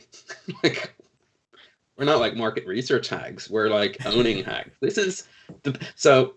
We get our own. As that said, I can't hear what's going on, but Arlington just an idea occurs to him. He kind of looks at the hags. He's like, I could probably land on them from here. I don't know why that's just occurred to me now, but my eye twitched. That's just happening about 100 feet up in the air. He's like, I think I can skydive on top of these hags. Just because his hatred just peaked a little bit, just knowing those words entered the universe. Rander essentially should take a step backwards a little bit. Yeah, an aiming reticle just appeared in between all three of them. Okay, Rander, so here's the deal. We give you what did you want, a fortune or boon or hope? And then in exchange for that, you give us a share in your company and we can come like totally do biz. Like, does it exist? Like, where are we going? What? We don't have a location yet. We don't have a single location. Oh, sick. It's like a pop-up. Nice. Yeah, cool. Really, really cool. Nice. Yeah, so essentially, me and Keggy and possibly some others, are the brewing company and we were looking for location. But that's essentially, I'm trying to think if I should just take a boon instead, though. A boon might be better than this fortune. Did we clarify what hope was, or is that still? Yeah, that's the only thing I'm really kind of. I guess hope could be like get out of jail free card and. I hope it's not just some girl called Hope that's already dead that they just give us or something. Like, huh? That would This be is our cat Hope. Oh yeah. Yeah. So what would you like? And they extend their wet and dry hand out to like, is it a deal? I think he'll go for a boon. Yeah, he'll go for a boon. But yeah, he shakes the hand. Nice. Boon, boon, boon, boon, boon, boon. How about we give you like wisdom beyond your years? Randir, roll 2d6. Oh no. Really scared. Oh, they're gonna age you. I got 12. Nice. Yeah. These hags circle you and go boon, boon, boon. Wisdom beyond your years. Boom, boom, boom. Dozen years onto you. Nice. And your beard just gets a little bit grayer, and your skin gets a little bit older, and you've aged 12 years. Wow, your liver must be definitely a lot more fun. Jesus, I wasn't gone that long, was I? Oh, I see that I have. Not great. Yeah. Wait, what's a dwarf's lifespan? Oh wait, 350 years. Yeah, Never mind. it's 12 years. Is it too much? Does it A give single grey hair. It's like a month for you. Yeah, okay. Does do I guess like a +1 to wisdom or anything? Yeah, I tell you what, you get a -1 to either strength or constitution, and you get a +1 to either intelligence or wisdom. Wait, so with plus 12 years, how old is Randir now? He is 100. Oh, he's practically a teenager. Yeah, I guess I'll take 1 to. Mm. Cool. So yeah, so after the fact, take 1 off your strength score and add 1 to your intelligence or wisdom. However, I will preface, you can't go above 20. So That's fine. Yeah. Not going. Hey. Yeah, essentially, I've just shifted my uneven numbers around. Lovely. Yeah. I'm glad it worked out. Actually, that's It's not great because my strength was 19 and now it's 18, and my wisdom was 12 and now it's 13. Your strength is 19? Yeah, he used to be a minor. I mean, I just thought you meant he was young and now he's older. No. We all used to be minors. Yeah, Everyone was a minor. That's how it works, Paul. Around here. Yeah. So we come back to Iggy, Arlington, you land on the ground. Huck, you have figured it out. So what would you like to do? You went back to them, or you're going back to me? Going back to you. They're looking at trees. I don't know. Okay. So, I will say then in my conversation to Tig, so this is going to use. I mean, I haven't done anything like this in a while. It's probably going to use all I've got. And the last time I used anything close to all I've got, just some weird stuff happened. You know the way magic. It'll be a wild time. If there's anything you can do to help rein that in, should that happen, I'd say be wary of that. That's my ask for you, Tig. And I'll go smooth this over with the 3 lovely lassies. I'd be wary, Keelan. If you utter the words "I'm giving her all she's got" in the Huck voice, we might have a cease and desist sent our way. We might not be allowed to put this one out. Saying it sounds too sexy. It's just too attractive. Yeah. You're sexy adventurers. So I'm all here for it. Ty goes, well, okay, I'll prepare a little dispel magic just in case. Just try to. If it's all gone a bit mad after they've gone though, because I mean, we can't be. Yeah, look, near the end, just be ready to put out some fires. Or we Hook, I trust you about as far as I can throw you, which to be fair is. It's very far. I can cast enlarge on you, and then you could throw me even further. There we go. I've seen your ability controlling magic. It's not great, to be honest. But what you lack in restraint, you more than make up with in raw, terrifying power. So I always found best just to funnel all the power into it, and the control follows. Yes. Well, I wish you the best. I'm going to stand here about 120 feet away. That's advisable. 120 feet is probably the best way to be. I feel like Tig sees everything in like a 5x5 like grid. Like that's how he gauges life. Yeah. We'll then walk over to the Hags and my Jesus, I haven't been gone this long. What happened to you around here? I got some new business partners. Oh, that's great. Sure, with the lovely lassies here. Indeed, they've decided Sure. to join us. I can honestly say I have no idea. I hope this turns out well for you. I can honestly say that. Yeah, so do I.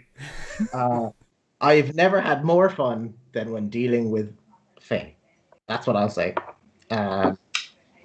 So how do we think about it, lassies? And I can. Do you mind, lassies? I never got any names.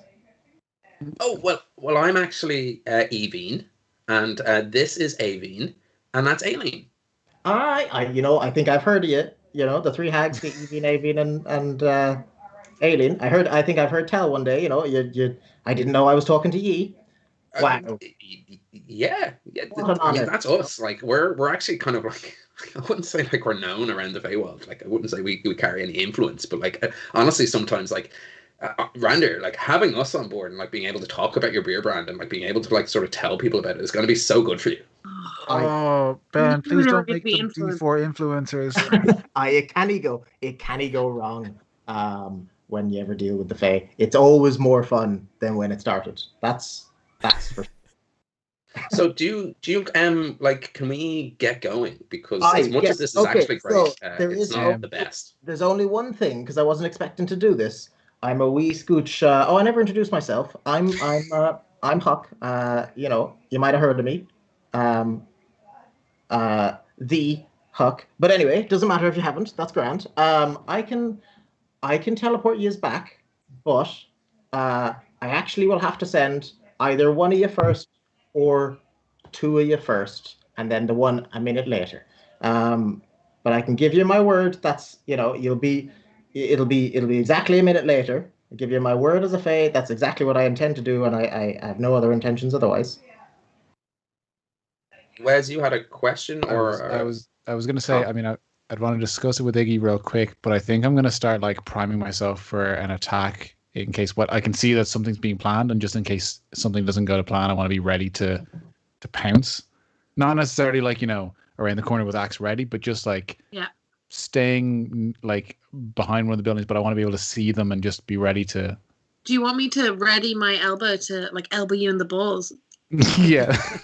Yeah, I think prime yourself to help me in the balls. Definitely. Okay, that's what you're in like that stance, and I'm like ready. I'm like braced as if like when someone does like as in like punch me in the stomach kind of thing. Yeah. Okay, so I'm ready to go.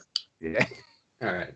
So if stuff does kick off, we'll give you a sort of prepared round. I am slightly like I was wondering, is this is something that should I know? Because if I've played D&D more, are hags susceptible to being charmed, or are they immune? You wouldn't know. Okay. Yeah. Not unless you want to make a check, but as far as you know, it's hard. You know that like the Fae, and you know that. Use your type flashcard, Iggy, Lucy. I haven't used it yet. I might. Oh wait. I have suggestions. So like, if I could help, like make them go along with Keelan's plan, that's something that I'm maybe thinking of at least trying to do. I don't know. I'm personally hopeful that they want to leave. Yeah. And two, know that as a Fae I can't really lie. So, provided. Yeah, it's going well. And they go, the argument that seems to have erupted around you, Huck, is they're going, well, I'm not going first. And I'm definitely not going like with just you. And you come across a classic hag coven problem, which is they find it very difficult to agree with one another. And we're faced with sort of a fox, a hen, and a bag of feed. And it's like, well, if anyone goes alone, it should be you, Evie, as the oldest. Like, you should go and like make sure everything's okay, and then myself and maybe Aileen will go with you afterwards. And Even's going, well, and what? Like, and let you like have a nice parting word with these people? No, I'm gonna have the final word. They're gonna listen to me, and then maybe you'll go. So they're like, Huck, look, we haven't heard of you, but like we've heard of you now, and that's all that matters. But like, do you think there's a way that we could like settle this somehow? To like, I'm just thinking, like, is there a way like we want to go, and your plan sounds really good, but like, to be honest, these 6 fucks, like, they're going to stab me in the back if I'm gone for like 3 seconds, like less. I see what you're saying. Well, what we could do is, well, we're all Fae here, so you could just make. I mean, we could all make an agreement that they won't have any, any extra parting words or stab you in the back for the next minute while you were gone or something like that. Or alternatively, I do have jacks, and you can play a game for it. But you do have to honor whoever wins the game. And you have so you have jacks. And then the youngest Aileen goes, I actually have jacks too. Like, it's just because he has jacks doesn't mean that I don't have jacks. And she pulls out a handful of teeth. And she's like, if we're playing jacks, we're going to play with my jacks. Well, that's fine. It's you who are playing. It's just the order that you're playing for, so that's grand. Nice. They play a quick game of jacks in front of you. It's just to see if any sweet jacks tactics emerge. Yeah, they actually they're kind of long, bony, wet and dry hands are really good for scooping up jacks. You think sweating your palms a little bit beforehand could give you the tactic you might need in a future game of jacks. That's a good idea, or elongating my hands, and certainly not playing Hags. Taking it all in. Yeah. This is about the most valuable piece of information I've got in years. Plot irrelevant, but hook very relevant. They come to the conclusion that Evie, the middle one, will go first, and oldest and youngest will stay behind for the second round. That seems very wise. Right, well, sure. Shall we have a bash at this? Yeah, like, let's fucking go. Let's go. I am going to draw upon, so what I'm doing is converting all of the remaining spell points that I have into sorcery points in order to purchase enough points to banish them. Once normal at a level 4 spell, and the second time with a twinning, so I can get the other 2, which also takes sorcery points. So basically, I have the exact amount that I need to just sell everything I've got. But I can't do shit after this. That's, just so you all know. The first one's straightforward, so I'll just get rid of some of the spells and then just do straight up banishment. Shouldn't be any issues there. So provided she's agreeing, there shouldn't be any issues. And I'll stress the point, it's just that I have to wait a minute with the concentration, and then she'll stay. Correct. Grand. So that should just be, that one's grand. I'm not pulling on too much madness. I'm aware that madness will happen in the next one when I try to pull all my points out. So correct. This one's just a kind of, boom. All right, we just have to wait a minute. I have to, So do you have to, when it's a 4th level spell in general, regardless of the absolute insanity you're pulling off, do you normally roll the d20 afterwards just to see? So let's see what happens just in case, on the off chance that Avine disappears from existence, and the other 2 go, oh my god, it fucking worked. All right, that was an 8, so that's fine. You're good. Good. Okay. And so we have to wait a minute, and in a minute you're going to send the 2 of us gone. That's the plan. I'll prepare it, sure, now, and sure, then in a minute, that'll be the 2 of you. And you have to totally concentrate 100% on what you're currently doing. So should we do anything to maybe help you concentrate? Maybe we could sing a really song or something, or should we do That sounds lovely, but perhaps you want to cross the T's and dot the I's on your deal with Randy there. Do you not think we have good singing voices? Is that what you're saying? Is that what's happening here? Because no, honestly, not at all. I was looking after your business interests because you're sure you only have a minute now. That's what I was saying. Well, I think we're kind of done. And actually, Evie, the oldest one, goes around. I'm not done with Randir. And she pulls back her hood, and it's just she's basically bald with a little strand of wispy old hair. And she gets her claw and she kind of cuts it out, and she goes, Randir, this has actually been so nice. It's been so long since I've been able to talk to someone, and I actually want you to have this. This is my hair. And she just holds what looks like just a mothball of disgusting, greasy hair, and goes if you could keep this and maybe think of me whenever you're alone, and feeling lonely. Every time you're alone. I will think of you every time I'm alone, if you know what I mean, Randir. So if that's okay with you, can I have some of your hair?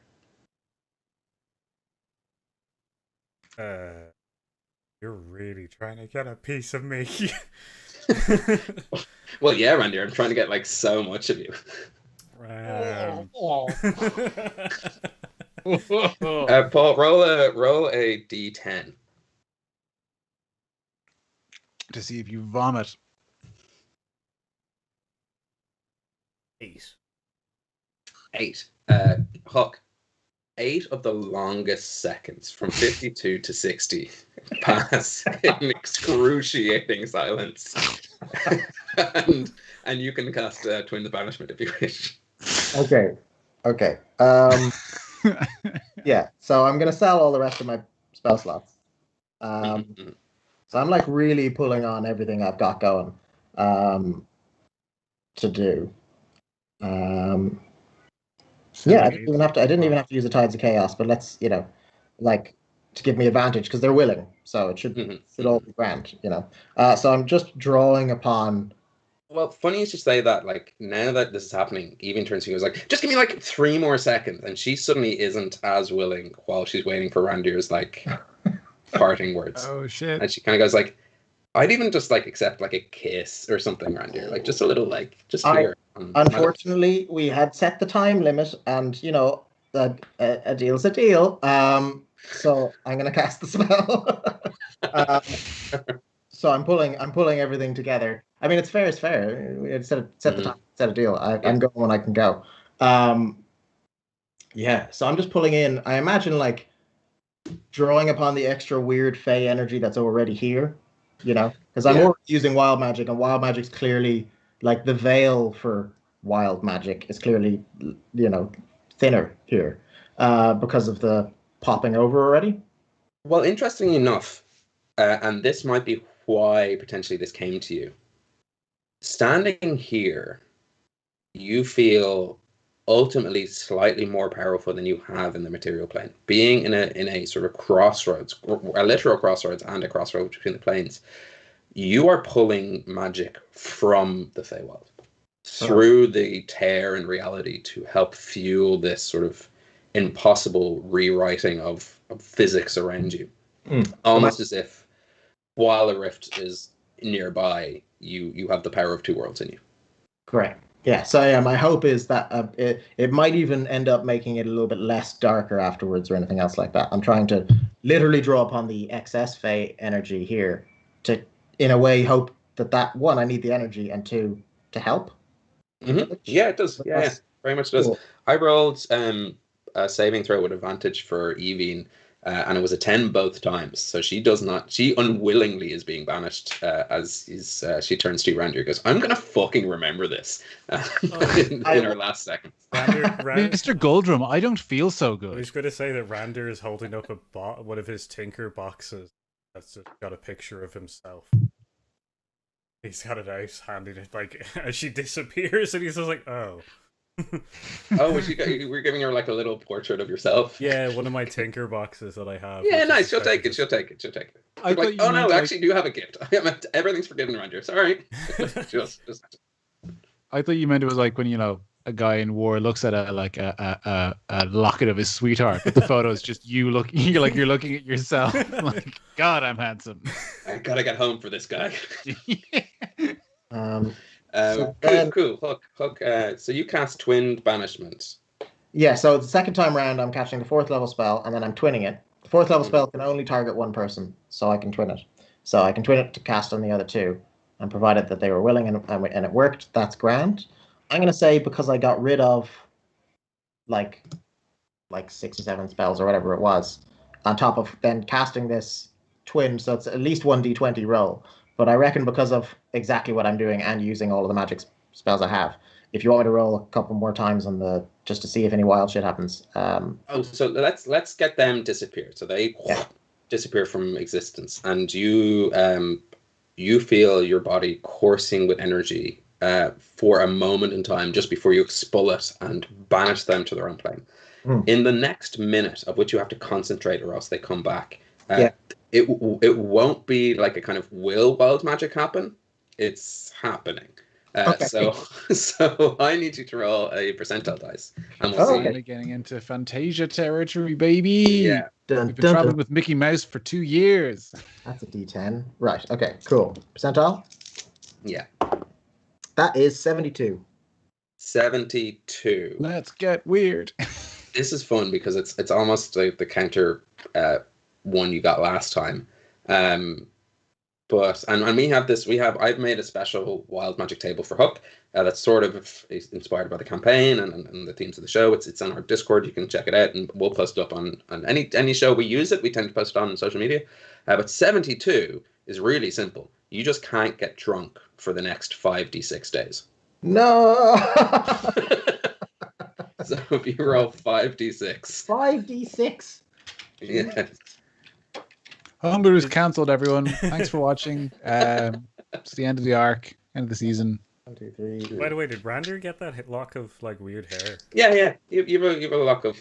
Did she take his tinderbox or whatever it was? Yeah, she took the little picture around here. Okay, so she does have something personal of yours. It's not quite your tooth, but we should bear that in mind. They're actually not personal at all because they're used as marketing tools. So, Oh, nice. Okay, Business cards. yeah, Grant. that's It's just going to affect her algorithm. Yeah. All right. pretty much. That is 5d6, you say? Yeah. That is 14 overall. 14. Oh, nice. For the next 2 weeks, you can't get drunk. Oh, Yeah. You'll be ground by the next episode. Exactly. There you go. Yeah. Because I we're just- live here on YouTube 2 weeks from now, 8 p.m. on YouTube. I won't have any drinks in the next 2 Yeah. weeks. That's all. No, you as a player can fucking drink all you want. Hook as a character, 14 days is basically the next 4 years of this campaign. Yeah. It's going to be so long. I mean, we've only had like 3 proper piss-ups the whole campaign, I think. Yeah, but they've all happened within the past 14 days. That's very true, actually, yeah. The Hags are gone. They are indebted to you, Hook, for this. Infinitely indebted to me. Infinitely indebted. And the town receives none of the kind of the Feywild hasn't unlatched itself from here, but for the first time in quite a while, as you look around and feel exhausted, like it feels like it should be late at night, despite the fact that it's clearly evening time, you are wrecked. Like we've never seen Hook completely tapped of magic. How do you think that manifests? Like what does that feel like to be completely out of magic? I don't know, because I'm not sure if that's ever happened. Like I would say like a bad hair day, excusing the pun. Because you're a rabbit. Yeah. So it's hair all over. It's a proper bad hair day. Is it like the reverse of like the pregnant lady glow, where you're like, I don't know what it is. You're glowing. It was like, Yeah, I don't know what it is. You I'm look like gonna shit. like a complete mess and more of a rabbit and more of a puka. Just hair everywhere, just like bloodshot eyes. I'm gonna have collapsed after the minute. So I'll be standing still like you're for the minute. hungover? What? Is it like a hangover kind of? Is that like lacking spell slots? Is that like lacking moisture in your body? And He's lacking electrolytes. Yeah, actually, yeah. It's just something's missing, and and I've got the fear. I'm like, what did I just do? He's got the fear. Perfect. Yeah. That's perfect. Yeah, Hook collapses in the center of this crossroads. You all see this. Everyone's kind of back at this point. Sprint over to him immediately and put his head in my lap. Get this man a chicken fillet roll and a Lucasade. Make an athletics check. Me? Yeah. Ooh. That is 29. Nice. You somehow have managed to, in that moment, Goat thought he could find an escape. He's like, fucking yes! He's trying to make I'm carrying my two very small children in my arms. But you did manage to hold on to Goat in this moment in time. You have got the impression that any moment in time, Goat is trying to bolt. Like, he just has, like, leaving him alone for a single second. I have that ignorance of a person that doesn't realize their cat hates them. Yeah, exactly. But Goat is still with you, so that's still okay. It is very late at night, despite the fact that it's clearly evening time. And what would you like to do? It seems like at least the danger here has subsided. Rest. Yeah, I was gonna say we should probably set up camp. We should set up a small campfire. Well, I mean, we'll move slightly further away from the rotting stag carcass, if you don't mind. But are there any are the buildings around here habitable, or are they just like destroyed by nature? No, they would be like there's still some of the walls are still intact. Like it would be like sleeping in a ruin versus sleeping in a house. I'd say we let's move into one of these buildings for a bit of shelter and warmth. I don't know. It's a little chilly. We can set up a fire and catch up and just catch our breath and well, Goat, you've been very excitable this whole time. Let's see what you've got to contribute to this situation. Goat just goes, this has been like sorry, he's not a hag. This has been the worst time I've ever had. And actually as customers, you're just the worst customers I've ever. Randir, our internship, it's over. How dare I had nothing to do my with store this. needs. I had nothing to do with this. They stole You didn't stop him. Yeah, like I'm going to stop him. I'm Well- your apprentice. I'm not you. Like I'm not on the same level as you. We zoom into a moment of a scene between Randir and Goat on the road as Randir turns to him and goes, in the same thing, that size is important. And Goat takes out a contraption and from a swamp nearby manages to use the contraption to raise the wagon they've been traveling with and turns to you and says, size is not important. Do or do not. And you get a flashback to this Fuck moment. you, man. Always trying to get you. Has he been a Yoda surrogate this whole time? He's a tiny kobold you've been carrying as a Can't backpack. wait for that sweet baby goat money. I was biding my time. But what would you? So you make up camp. If someone roll a survival check, just anyone who wants to. It's not a hard check or anything. Just so you know how good the camp is. I was just I don't think I'm going to be great at doing the survival check, but I was going to just ask as we were settling down. I forget who has it. Who has that notebook? I was thinking, should we maybe do like a check-in on Rian or on that crowd, like see how they're obviously because we're doing real great on our side of the bar. Well, actually, we did get the roadmap, and we have that because I found our old code names. So Yeah. maybe we definitely should do tell not have them the like notebook. we did do the one small thing we said we would. Yeah, the code names, they were fun. I 100% don't have the notebook. Nothing to do with script or writing. I can't remember. Maybe I have the notebook. I actually don't I remember. think you have it. Yeah, I think so. Okay. Okay. Well, then I was with That is perfectly Iggy as well to be like, can whoever has the notebook? Oh, it's in my pocket. I'm so What sorry. I actually want to do is I want to say to them, I was thinking maybe you could let him know, and like I have a copy of the roads thing, but I said maybe I'll just take like a run this direction while you just check in with him, so that because if we're getting the update from their side, maybe Rua shouldn't know. In the interest of secrecy, you want to just sort of plug your ears. Yeah, that makes sense. Maybe don't go too far. It looks pretty abandoned around here, but let's not, tempt fate. Or what was that spell you put on Papa Ty? Silence, but I don't know if we have a lot of those. Does he have any more? Yeah, yes, he hasn't cast a lot of spells, to be honest. He's good on. If we're about to rest, maybe I can be in a safer distance and with that silence spell on or something. Well, Iggy, what I could do is I have the ability to create a small. Now it will be tight, and to be honest, Arlington, I'm very sorry. You know the rules. You're too big and too present to be allowed in. But I can make a little tiny hut for us all to safely sleep in.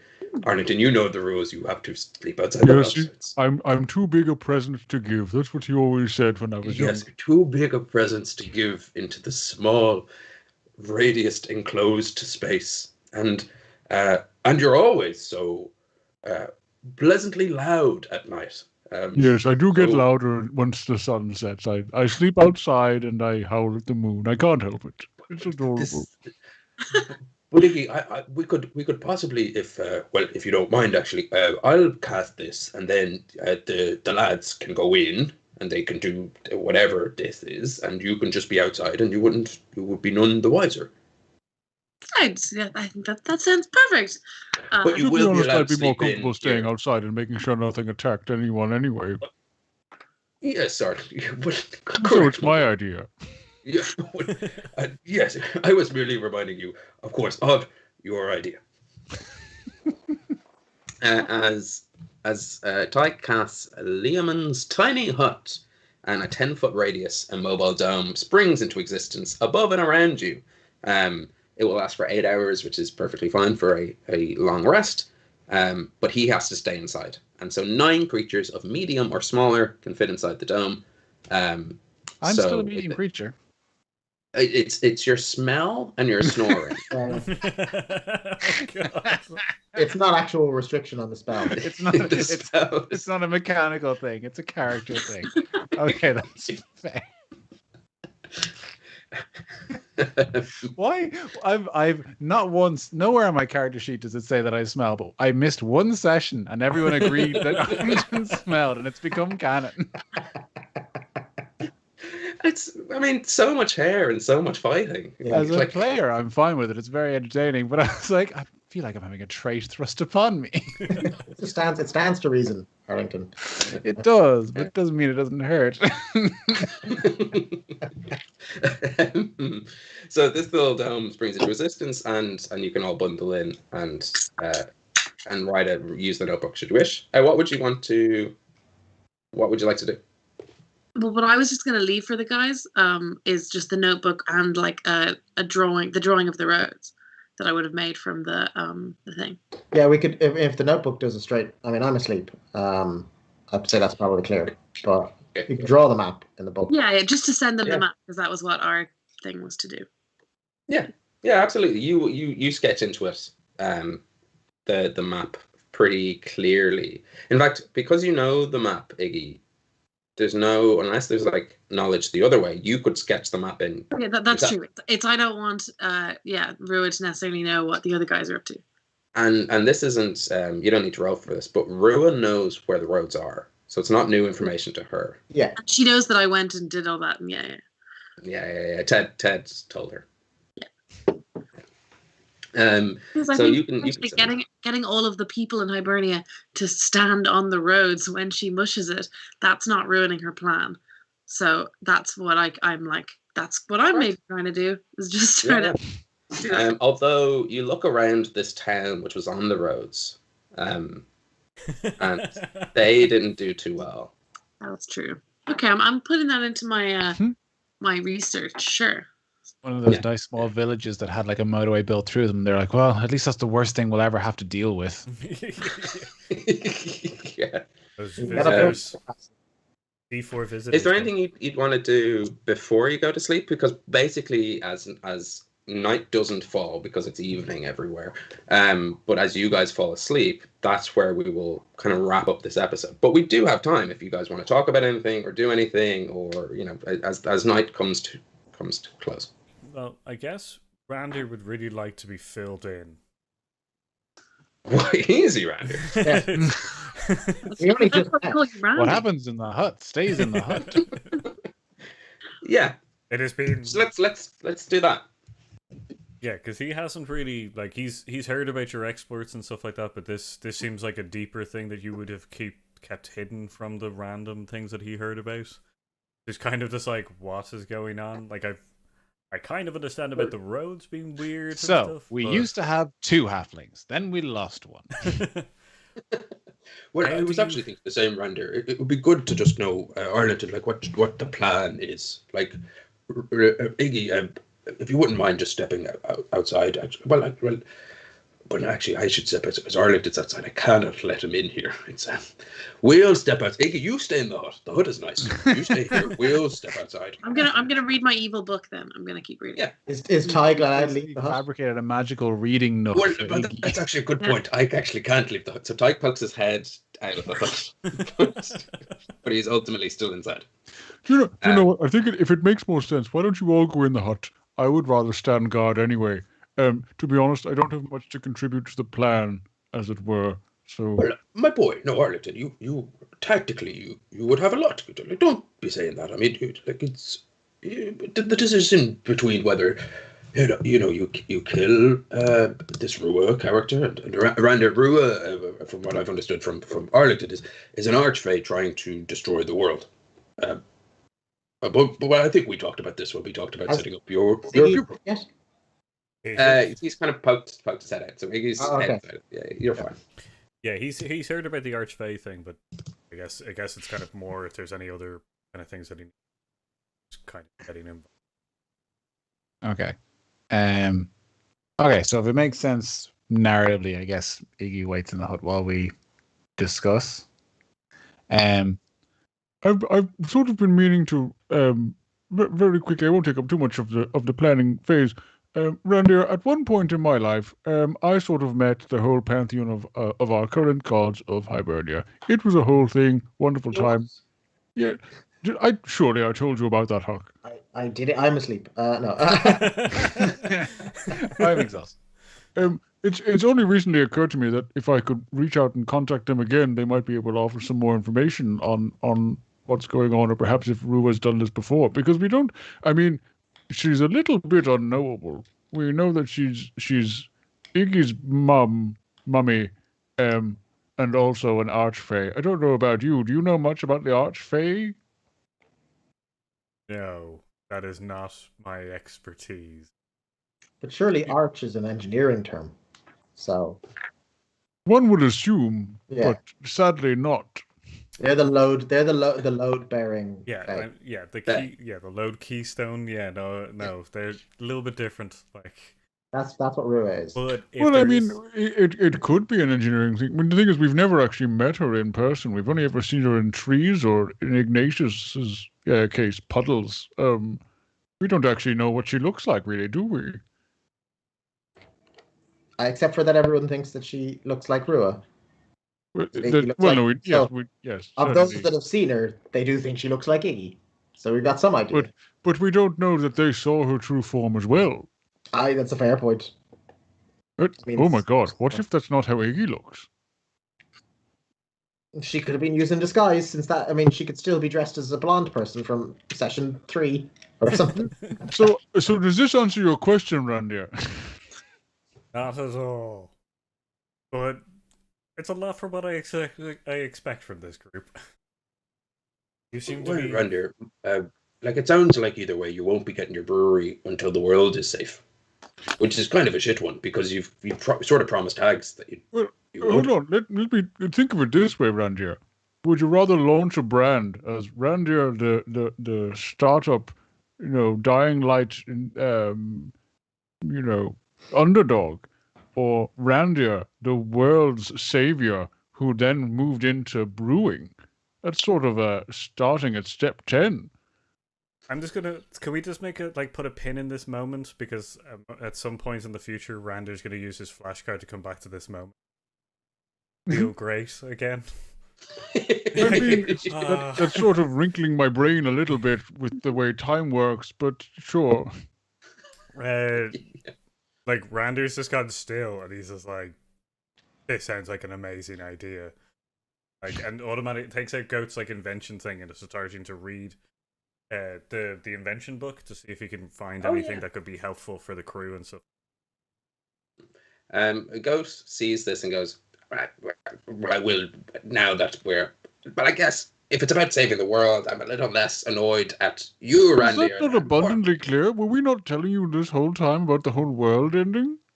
Between telling me just to come to a place and then through a portal and then carrying me around all day, no, there hasn't been the opportunity to I'm pretty sure I told you about the world. Wes, the player, knows I full well did not. No, I'm pretty sure I told you as we were going it's about saving the world.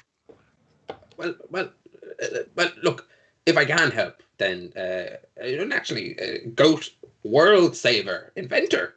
That's a great idea. This.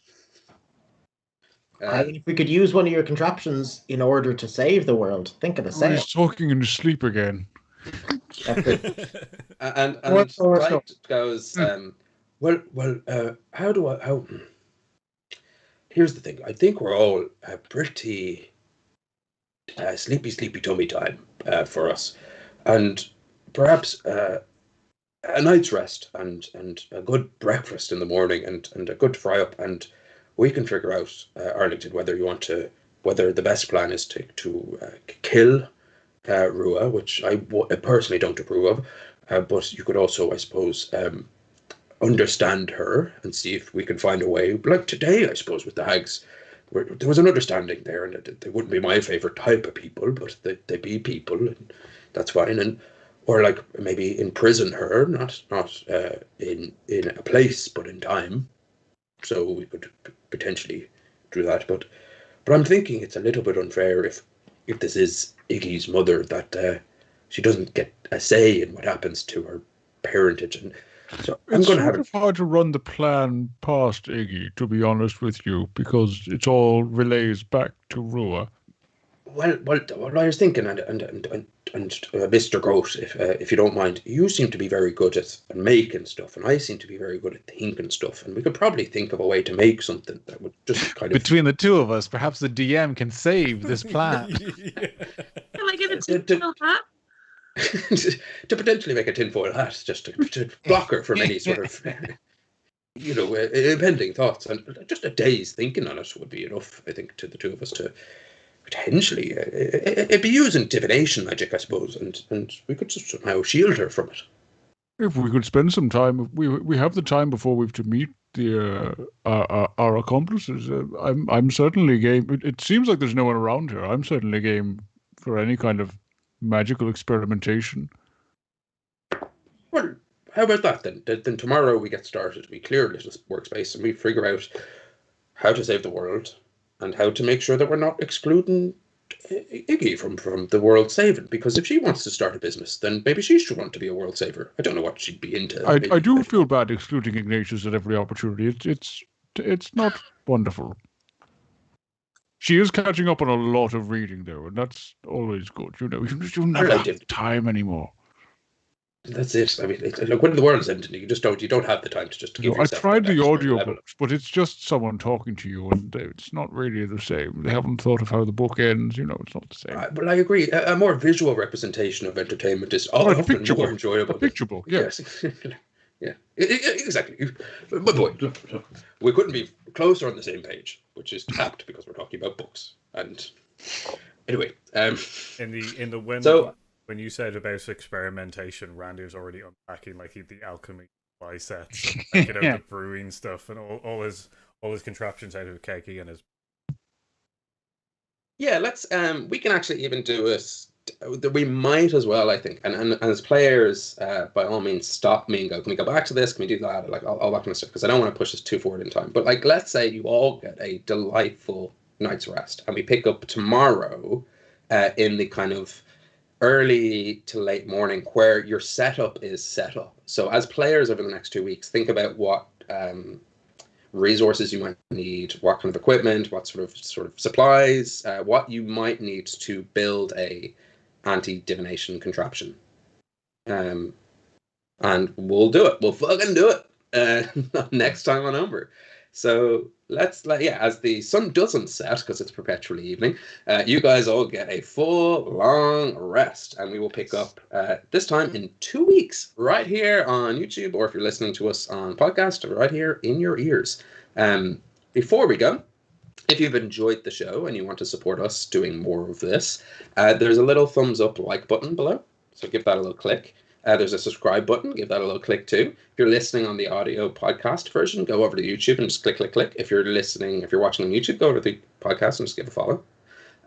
All of those metrics really help. And if you don't already follow us on social media, where you'll see stuff like Hook's Bespoke Wild Magic Table, give us a follow at Homebrew Quest. That is across basically all the old fogey social media channels. We're not on TikTok or Snapchat, but we're on Facebook and Instagram and Twitter. That's us. That's the show. We'll be back. So strong, and then just sort of petered out at the end. I was like, I guess that's it. And I guess that's the end of the show. But we will be back in 2 weeks. Until then, look after yourselves. Be sound. Good night, and joy be with you all. Robot wave. Robot wave. I drank so much beer I need to pee very badly. I know.